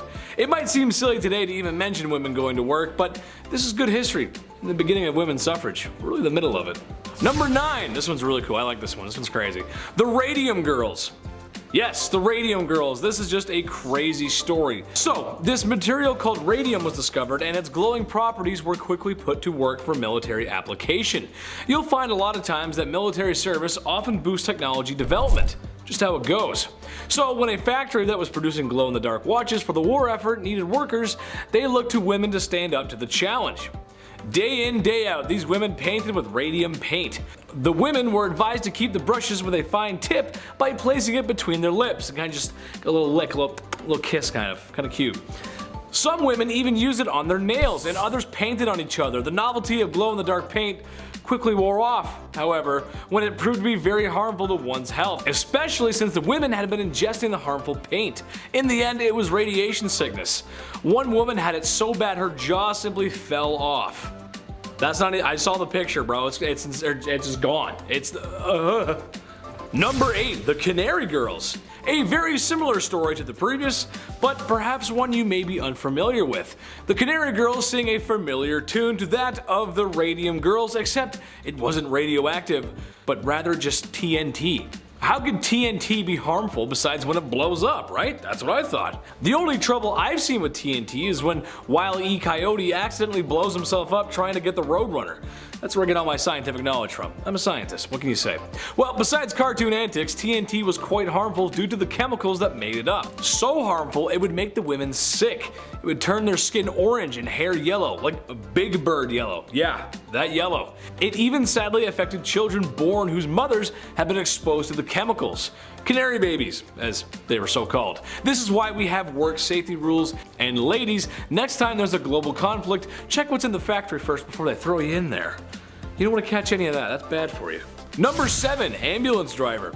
Chauffeurs and drivers were a man's job when cars began to take over the roads. You gotta imagine this is a time when cars are still really new. However, why use a man there when we could use him in the trenches? Many women were trained and drove ambulances from the battlefield staging area back to a safer area where doctors and nurses await your arrival. The pay wasn't great, there was lots of screaming, and a slight chance of getting shelled by German artillery. There's a part of me that always gets nervous while watching footage of this time period. Like the cars just look kind of flimsy, right? And they look like they could fall apart at any minute. And driving through the mud and the blood, top speeds only are going to be around 20 to 30 miles per hour tops. Cars get like 40 horsepower at most, which in case you didn't know is very slow. Usain Bolt on his best day runs twice that speed. I don't know, but you ever see that footage and the cars are so like, you know what I mean? Like it looks like they're gonna make it up the hill. It's weird. Number 6, nurse. I know. Yes, lots of ladies were, are, and going to be nurses. That's nothing new. And any nurse out there in the medical profession, thank you for your service. Chetty thanks you. Now, I don't need to tell anyone in the medical profession how busy a hospital floor can be on a bad night. Nurses running around, paging doctors, phones ringing, papers flying, something about a code blue. Hectic, right? Well, imagine that, but less equipment. 100 years less technology, and all else under the suppression and threat of bombardment. Great. Yeah, not so fun, right? Sure, any nurse has comfy Skechers to take her to the graveyard shift, but no nurse has blast-proof equipment to treat people in a graveyard, as this is a field hospital and this is the best they can do for the time being. Yeah, see, that's not fun. That's kind of unusual. That's unusual. Yeah, it is. Number 5, ladies of the trench.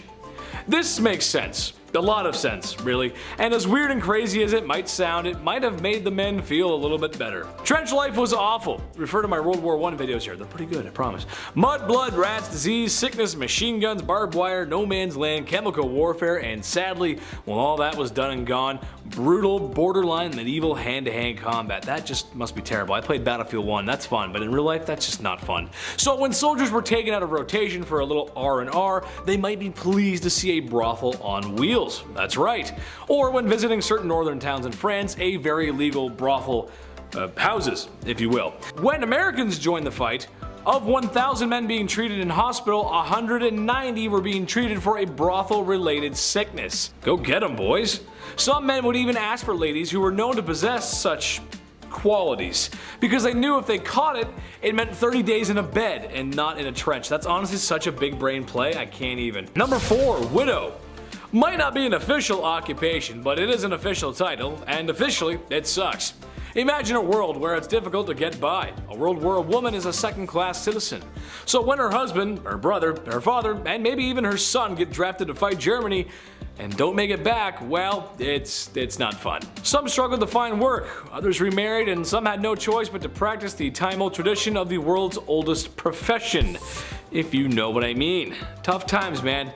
Especially for the ladies. Not cool. Number 3, farmers. Gotta tend to those fields, partner. This is also a time where there is farm equipment, yes, but not as common as today. It would have been expensive and nowhere near the state-of-the-art farm equipment that we have today. Milking machines, combines, tractors, you name it. In 1914, it's offspring. That's your farm equipment. That's how it works. Ever notice how farmhouses got lots of bedrooms? Well, if you can't afford to hire farmhands, then you make some. Except, however, the key issue with the last point as well as here is the men in your family getting sent to war. Not coming back for 4 years is a problem.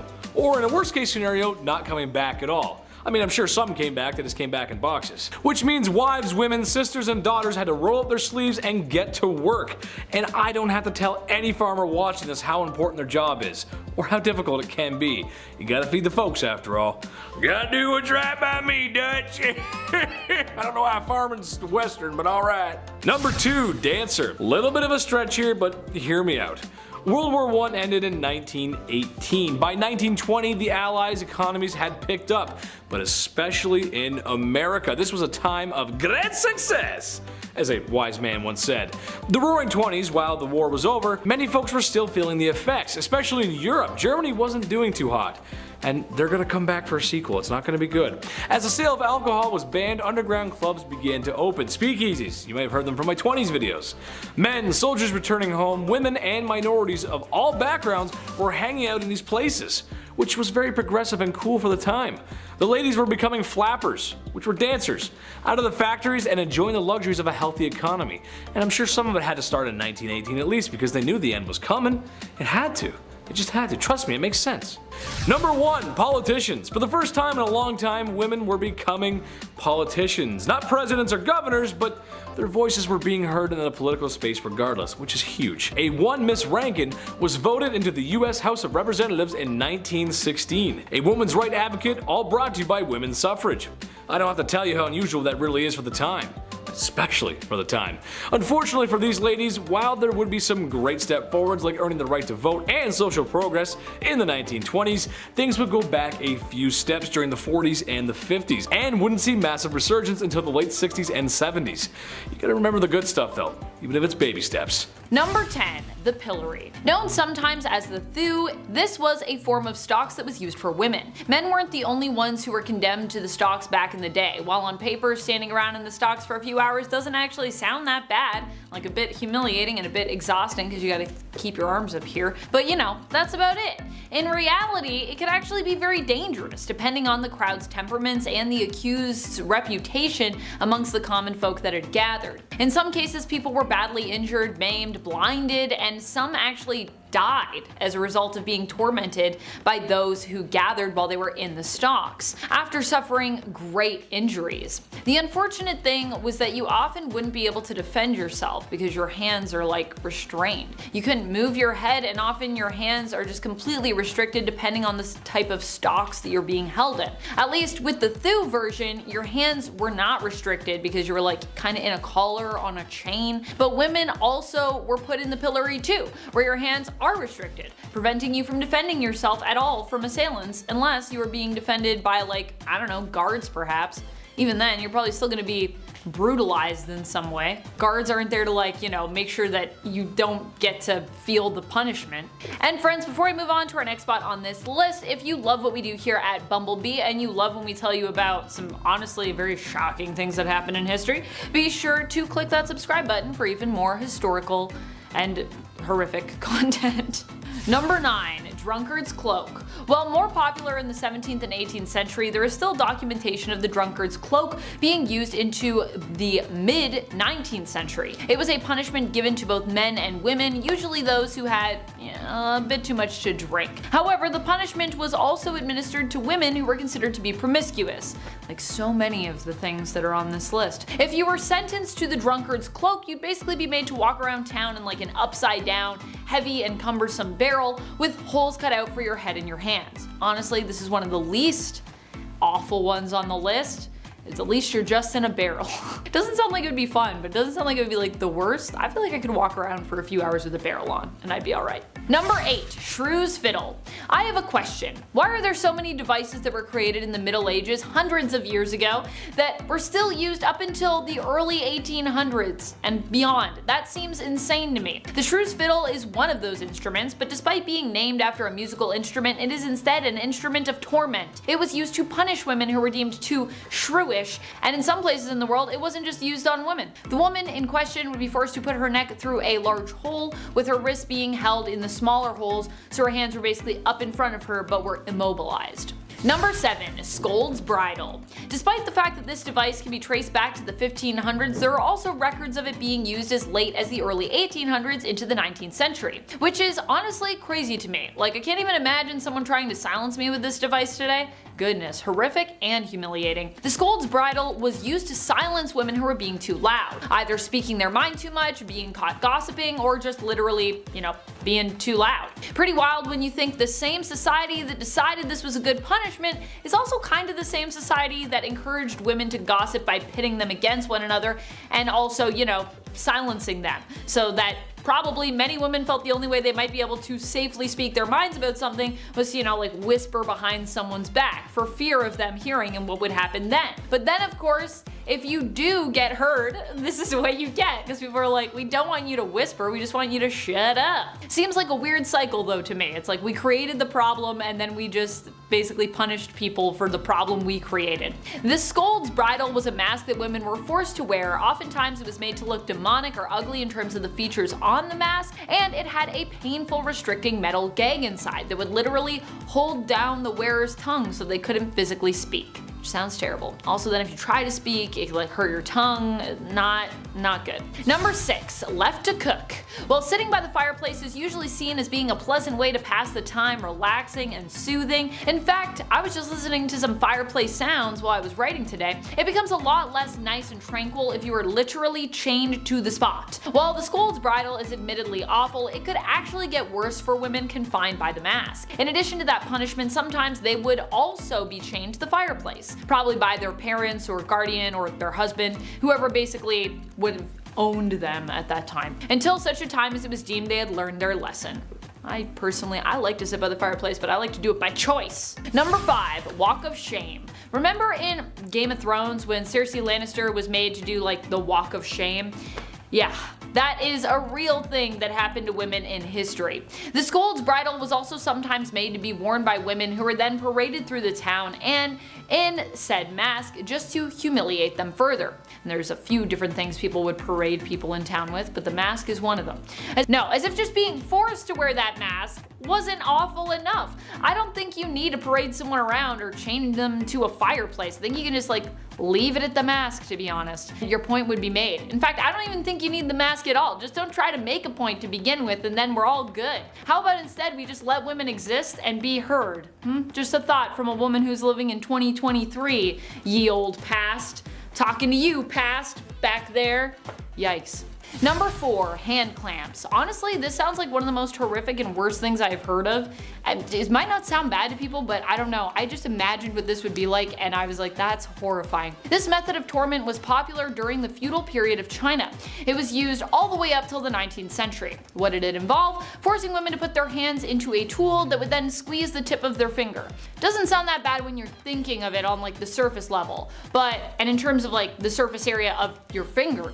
But this pain was actually so bad because of the pressure that it would cause many to just pass out. But once you passed out, they would just splash some cold water on you and force you to stay awake so you could experience every single second of pain awake. It wasn't reserved for just the hands or fingers either. There were also tools like this used to apply pressure to the feet and the head even of suspected offenders.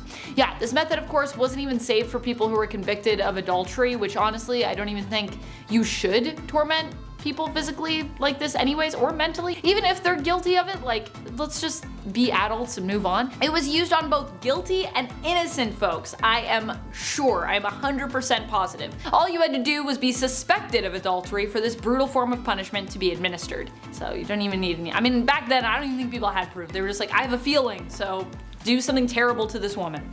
Number 3, ducking stool. Despite being more well known for its use during witch trials, the ducking stool was also something that was used to torment women in the 19th century as well. In fact, documentation of its use exists from as late as 1896. That seems pretty late to me. That's wild. Although I obviously wasn't alive at that time and it was over 100 years ago now, it does not feel that long ago relative to our history and time spent on this earth.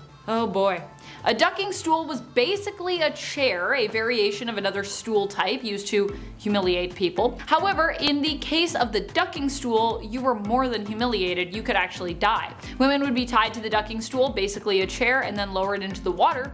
During the witch trials, this was one of the methods used to discern witches from innocent women. The problem being that witches would apparently survive the process thanks to their wily powers, whereas women would be proclaimed innocent if they could not float, swim, or survive this process, meaning that many that were then deemed innocent wouldn't survive the ducking process. So it seems like a flawed way to test that, you know what I mean? Like if someone's innocent, I feel like they shouldn't end up dead, but I don't know. Only the witches get to live, and even then they don't get to live. No one gets to live. Are you a woman? No life for you. Sorry. You just gotta move on. That's history for you. Number 2, foot binding. While not a punishment for any misdeed, foot binding was a cultural practice that has often been tied to sexist ideals for women that were created not necessarily by them, but by like society at large. The idea with foot binding was to break the bones of young girls' feet so that their feet could be shaped into a small and dainty size. From a young age, their feet were broken, bound, and conditioned so that they would be and remain small into adulthood. While no longer something practiced today, foot binding is an ancient practice that is believed to have originated somewhere around the 10th century. The decline began though around the mid-19th century. That's 9 centuries of foot binding, after questions were raised about the practice in the 18th century. Number 1, nose cutting. Probably one of the most brutal punishments out there for suspected adultery or promiscuity is the method of nose and ear cutting. This is when women have their noses and or their ears removed. This is done to disfigure the woman and take away the power of her beauty as punishment for whatever misdeed she's accused of. In many cases, women have been punished in this way without even actually being proven to have done anything that is even deemed wrong by whatever moral code you're subscribing to, by whatever whack moral code you are subscribing to. Some women have even been punished this way simply for defending or protecting themselves or others. Typically, nose cutting is reserved as a punishment for women. It happened not just in the 19th century, but before and even after that as well. Kicking off the list at number 10, Heart of Glass. Alexandria of Bavaria, the royal who believed she had swallowed a grand piano made of glass. I'm not joking, yeah, she was a princess, so not technically a queen, but this is so insane that I had to kick off this list with it. The 23-year-old Bavarian princess was quite the scholar. She was known to enjoy literature, but she equally put energy into convincing those around her that she'd swallowed a piano made entirely of glass when she was a wee child. She grew up afraid that her inner piano would shatter. We have an inner demon, she has an inner piano made of glass. So she would enter rooms slowly and sideways, I'm not kidding, to, you know, avoid cracking that personal piano problem. Just like King Charles VI, he thought he was going to break at any given moment. Saying you were made of glass was quite an uncommon delusion. The victims were more often than not royalty. They had glass, they watched this fancy material shatter in their hands all the time. No wonder, it probably scared them. There's actually a play on this glass delusion. It's called The Glass Piano by Alex Sobler. Quite recent too, apparently it's a blast. Check it out if you have the chance. We love that. Keep writing plays about glass pianos. This is insane. At number 9, Rosemary's Baby. Back in the days of old, it was very important to the monarchy to have a male heir. Many kings throughout history have been known to get very upset when they weren't given a son to inherit the throne, and they put a lot of pressure on their wives to give them a boy. Why? I don't know. Boys kinda stuck. Anyway, this probably drove a lot of people crazy, but there's at least one confirmed case of crazy baby fever from Maria Eleonora. She kept trying to have a baby, but when she finally got pregnant, everyone was hoping for a boy. Unfortunately, the odds weren't in her favor, and she gave birth to a little girl instead.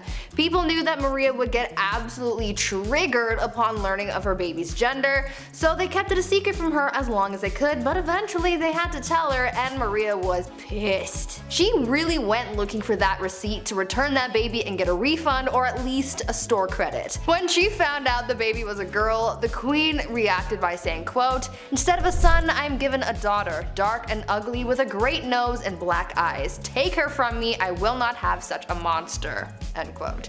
Like, damn. Tell her how you really feel. After that, mysterious things started happening to this baby, like a wooden beam mysteriously falling into the baby's crib, and somehow accidentally falling down the stairs. Even the nurse once dropped the poor kid onto the stone floor. Like, I get it. You're disappointed, but that's still your kid, and a lot of people aren't given that privilege, so be grateful for your spawn. Number 8. Dirty talk. Going back to the 15th century to Queen Isabella of Spain, now it's not uncommon for queens to brag, be it about their wealth, status, their mans, you name it. But to brag that you've only bathed twice in your life, that's a bit odd. What's the deal with this? Okay, well, back in 537 AD, Rome had 11 aqueducts that ran over about 1,000 public fountains, okay? Over 900 bathhouses included. It was quite important, but when invading Goths cut them off, the Catholic Church literally had no idea how to fix the problem. So instead, they just told everybody that bathing was a sin only practiced by pagans. So at one point in history, you could have ran a bath, thrown in a bath bomb, relaxed for an hour, got out, and then immediately you're a sinner. Worst of the worst too. How dare you having a bath on Monday afternoon, you monster, you pagan monster. The Old Spice guy would have rocked their world. At number 7, Mother Knows Best. I think after hearing about these queens who've done some dark things to get their way, you would think that it's safe to say you don't mess with a woman and her plight for power. Unless you want to end up 6 feet under, that is. One Roman Empress, Julia Agrippina of Rome, was pretty spoiled already. She lived a lavish life, her husband was the emperor, and she had a family. But that just wasn't enough for her, and she wanted it all. Julia was quite ambitious, and she spent most of her early life trying to dethrone her predecessors. She believed that she and her son had a claim to the Roman throne by birthright, and so she bamboozled her way into royalty by tricking her uncle Claudius into changing Roman law so that they could get married. Ew. Suddenly though, after they got married and she became empress, Claudius died, and most people think that Julia had something to do with it. That's likely the case. She and her son Nero went on to rule Rome from 49 to 54 CE. Julia stayed by her son's side for as long as she could so that she could hold on to her power, but eventually Nero got tired of his mother manipulating him and he had her forced out of power. Julia, as you could imagine, was furious because power was the one thing in the world that she desired most, and so she rallied a group of supporters to try and overthrow her son, but the plans backfired and she was expelled instead. Talk about ambition getting the best of you. Number 6. We are family. The last queen of Madagascar. Queen Rana Valona was one of the worst. She was born in 1788 and she ruled over the kingdom for 33 years. She was so cruel and violent that she would often choose violence first in order to preserve independence over the island. She's known as the most ruthless queen in history. After the death of her husband, she just went mad with that new power. In the late 1700s, her king brought peace to the land, but of course there were traditionalists who opposed him. The king's uncle at one point tried to take him out, but a local warned the king. That king repaid the local by adopting his daughter, Rana Valona, to marry his son, Prince Radama. Now, when her prince was alive, they didn't get along at all. And then come 1810, the king passed away, giving Ranilova the promotion of a lifetime. It's also theorized that she poisoned him too, so that's horrible.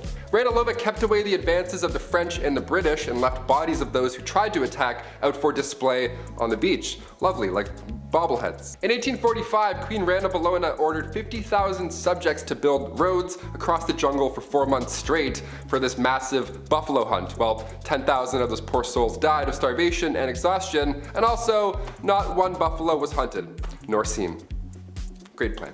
At number 5, Queen Batman. Batman. He is justice. We know this. Well, long before Batman, there was a queen who sought vengeance, and she did it in the most brutal way. Olga of Kiev became queen regent in 945 CE after her husband was killed because her son was just too young to rule yet. Olga knew that once her son was old enough to be crowned king, her power would be taken away, so she had to do the most that she could with her power while it still lasted, and so she used her powers as monarch to seek justice for her husband's death. She was able to get her husband's killers captured and killed using scalding water, but she soon developed a thirst for suffering apparently, and she just kept on going after people. She would not rest until everyone associated with the people who killed her husband were all eliminated. So if you ever breathed in the general vicinity of the guy who offed her hubby, you could kiss your life goodbye. Olga took hundreds of people out of the tribe that her killers were from. She devised a plan to bury their tribe's leaders alive, and she even came up with a plan to set fire to their entire village. It is said that Olga may have locked the tribe's leaders in a bathhouse and burned it down, but we don't know for sure. All we know is that she definitely was not okay. Number 4, no crust. This next one, honestly, I stand by. I see no wrong here. Queen Elizabeth II, still rocking to this day. She's been known for a few funny, quirky queen things. Like one of my favorites, for example, she has somebody on payroll who breaks in new shoes for the queen. Every time I buy Vans, my ankle always does that little foot rub. If only I were queen, damn it. But we're talking about unusual things here, and one of the weirdest things I've ever heard is that the queen has refused crust on her sandwiches. This has been a no-go for about 150 years. It's not recent at all. You might be thinking, oh, maybe she's old, she can't chew her jawbones. Nope. Way back. This goes way back for no reason. Right around the time of Queen Victoria and her husband Albert. They viewed anything square-shaped as bad luck because it looked like a coffin. I've never thought about death while eating grilled cheese, but now I definitely will. Thank you. This must be a pretty scary job, cutting the crust off the queen's bread. My hands would be shaking the entire time. Also, diagonal or down the middle? Let us know. There's only one right answer. At number 3, Evil Empress. This next empress is pretty similar to Olga of Kiev, whom I talked about earlier. Empress Wu Zetian also had a thirst for blood and suffering, but not towards people who have necessarily wronged her. You see, when she came into power, she was determined to keep that power by any means necessary, so she had all of her rivals killed, so anyone who could possibly overthrow her or come for her seat on the throne was eliminated. The empress ordered the execution of the previous empress, as well as members of her own family, including her own newborn daughter. She didn't want to risk anyone taking away her power, including her own offspring apparently. She didn't hold back on the methods of eliminating her rivals either. Yeah, sure, she could have just done a 1-2 stabby stabby and called it a day, but that's no fun. Instead, she had people poisoned, strangled, mutilated, or even burned or boiled alive. Good soup. Eventually, she retired from her part-time job of sending people back to their maker and started spending more time with her lovers and getting addicted to aphrodisiacs. People weren't quick to forget about all that bloodshed though, and so to get back at her, they had all of her lovers killed and the empress was exiled. She got a little too greedy and karma came back with a vengeance. Number 2, Ice Palace. If you're a fan of the film Frozen, this next one is gonna get you jazzed right up. Anna Ivanova, the Empress of Russia from 1730 to 1740. Okay, so in celebration over their victory with the Ottoman Empire, Anna gave the order to build an ice house, this massive ice palace. Best place to cool down if you ask me. I'll leave. This ice palace was pretty impressive. If I was there, I would 100% lick the walls. Obviously, someone definitely did, you know that for a fact. 20 meters by 50 meters, and even more impressive, there were ice trees and ice birds sculpted inside. How magical is that? Anna arranged this marriage with a prince and one of her maids. Now they didn't know each other, they were forced to ride an elephant, and all the guests were dressed up like clowns. Yep, that's all valid, that's all accurate. You heard me. You may be thinking, wait a minute Taylor, an ice palace in Russia, was that maybe cold? Yeah, it was an absolute nightmare. Anna made the guest party all night, freezing cold, they all got sick, dressed like clowns. I went to an ice hotel in Quebec once, spoiler alert, it's cold and boring. There, I just saved you $70. You're welcome.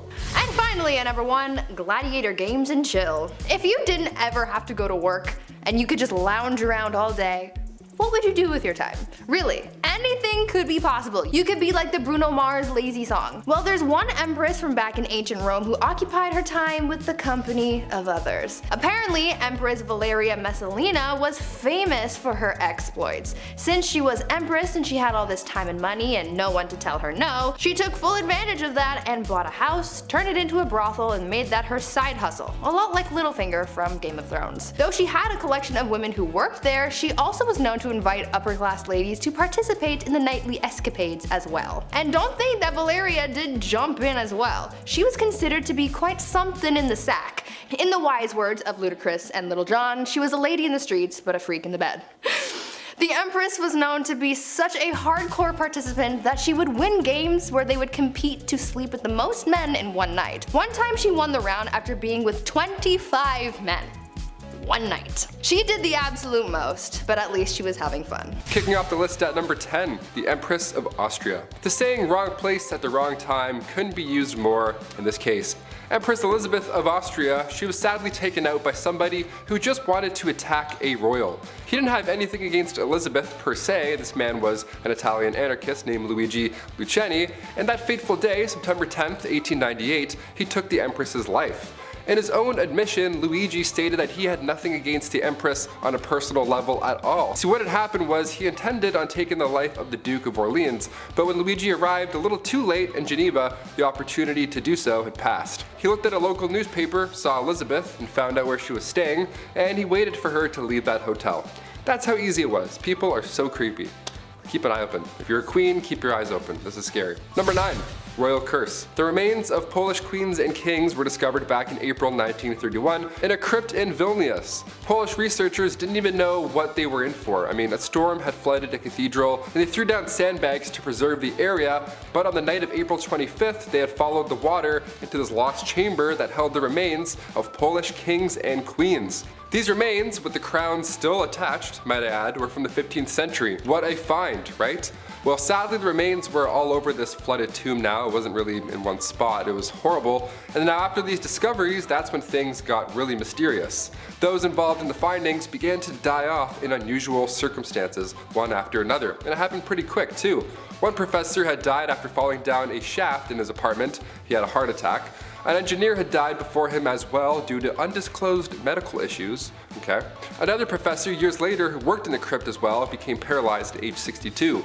A sculptor involved died when untying his shoelace. Just the weirdest way to go out. That's the only details that we know. Just, I don't know, use your imagination I guess. Maybe he fell and hit his head. That's sad, it's tragic. And another professor died in 1936 shortly after visiting the crypt as well.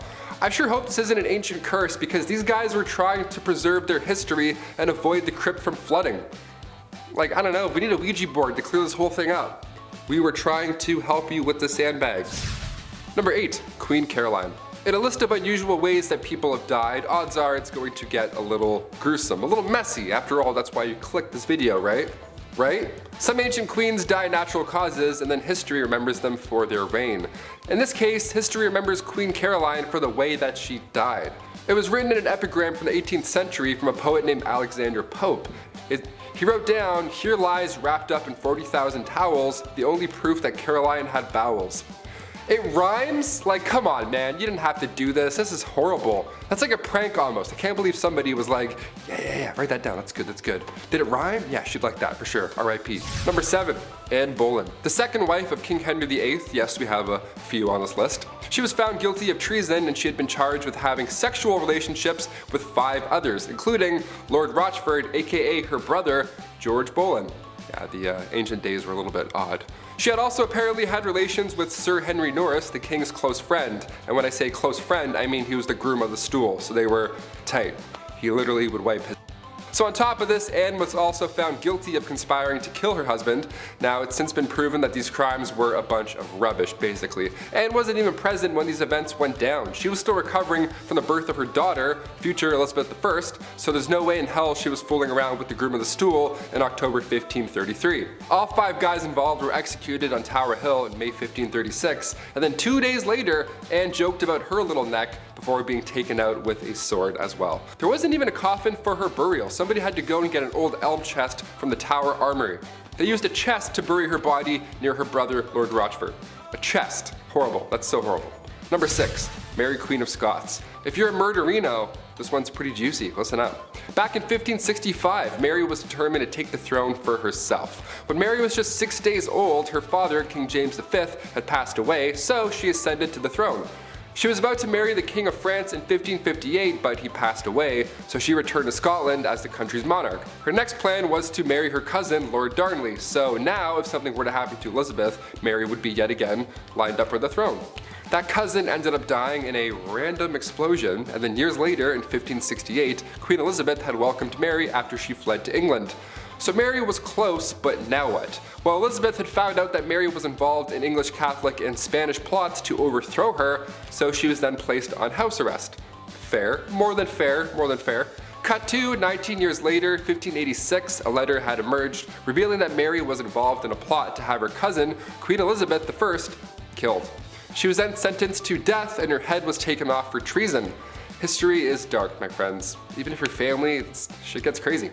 Number 5, Charlotte Augusta. Princess Charlotte Augusta of Wales lost her life in 1817, and when I say ancient, this is probably the most recent that I'll go, because I know ancient means way back. I gotcha. But I have to include this one, because as far as royals go, she was loved at this time. She ended up falling in love with Britain's Prince Leopold, but a year and a half later, she died giving birth. She was healthy at the time. She was only 21 years old when this happened. Charlotte was lined up to be the queen one day, and historical accounts say that the doctors here were at fault. Charlotte's tragic passing had vendors running out of black fabric. That's how rocked the public was right after this. Just massive displays of grief. What do you guys think? Comment down below. Was this a doctor conspiracy or just classic medieval times? It's the olden days. We can't really do as much. Let us know. Number 4, Catherine Howard. Queen of England from 1540 to 1541. Such a short amount of time, but why? Being the 5th wife of King Henry VIII, cousin to Anne Boleyn, referred to by King Henry as his rose without a thorn, he just gave her all the gifts and she was just 19 years old. Sounds great so far, but you know, because of his list, things won't end up well. Their marriage didn't even last a year until rumors, not letters or eyewitnesses, rumors started spreading about infidelity. There was a small amount of evidence that suggested that she had been romantically involved with somebody beforehand, so a jealous mad king got jealous and mad again. Shocker. You had me at 5th wife, I don't know. She was executed for adultery and treason at the Tower Green on February 13th, 1542. Number 3, Catherine Parr. When Catherine Parr got a position in Princess Mary's house in 1542, she met King Henry VIII. She was smart. She was 30 years old, so it was a step in the right direction age-wise when it comes to these queens and King Henry. Not that there's anything wrong with marrying somebody younger, that's not what I'm saying, but it's just, well, look at this list. All of these people died, spoiler alert, so the older the better at least. I don't know. She was seen as somebody who could nurse the king in his dying age, so the public liked her. She was the first English queen also to write and publish her own books. Now, come 1543, Catherine gave up her man, Thomas Seymour, to marry the king. The two got married that July at Hampton Court Palace, and from that point on, her beliefs were deemed dangerous. Queen Catherine was a supporter of the English Reformation, and Catherine's religious opponents were plotting against her and they tried to convince the king that she was dangerous. Her arrest was even planned, everything was kind of going in a bad direction, and then Catherine went to King Henry right away and then asked for forgiveness herself. You know, for pushing her views too far many times before, and he forgave her. Meanwhile, others are losing heads for having relationships. Okay? Her and Henry were married for 5 years, and then after his death, she married Thomas Seymour just a few months later. And then come September 1548, she died after giving birth to her daughter. The account of her death comes from a lady-in-waiting and friend of Catherine Parr, comes from Elizabeth Tyrrett, only her account is fishy because she never liked Thomas Seymour to begin with. She made it seem like Catherine was speaking about her husband in a negative manner when she was dying, and this is the only time in history where that's ever been an idea. So what do you think? It's like broken telephone, but hundreds of years ago. I'm like, maybe she was friends? I don't know. Sounds like a conspiracy. Number 2, Anne of Cleves. Where to even begin here? Okay, this one is sad, man. Anne was right in the middle of Henry's wives. She was married to King Henry for 6 months, and it was seen as quite strategic in a way. Henry's chief minister convinced him to marry one of the sisters of Germany's Duke of Cleves, either Anne or Amelia. So in order to decide, Henry requested that Hans Holbein travel to Cleves to paint a portrait of each sister. This is like the birth of Tinder right now. I'm not joking, this actually happened. This man compared portraits and then chose Anne because every man praiseth her beauty. She was compared to the silver moon. Yeah, try that on a dating site. I praiseth thou beauty, madam. Super swipe. A treaty was signed, and a few weeks later Anne arrived to England. Henry was beyond upset because she looked nothing like she did in her portrait. Yep, real life, this is what really happened. He tried to stop the wedding because of this, but it was too late. They had to follow through, and they got married on January 6, 1540. Anne later accepted the divorce because obviously a divorce was in play after what you just heard, and then she lived as the king's sister peacefully until her death in 1557. Of all the ways to be remembered in history, King Henry made this horrible for Anne. And finally, number 1, Cleopatra. Last of the Egyptian pharaohs and last on our list. One of the biggest questions to this day is just how Cleopatra died. What happened? It's been rumored for a while that a snake bite was the culprit, but many believe that Cleopatra also allowed a poisonous snake to end her life. They think it was a bite from an asp. But there's also a large amount of historians that also believe that she poisoned herself using a hairpin. Her lover Antony fell on his own sword, but Cleopatra, she just poked herself. She barely lost blood. Now, as a youngin', we have to note that Cleopatra was brilliant. She was also interested in learning specifically about chemistry. So this theory about her poisoning herself doesn't sound very far-fetched. Until we find her body, we'll really never know.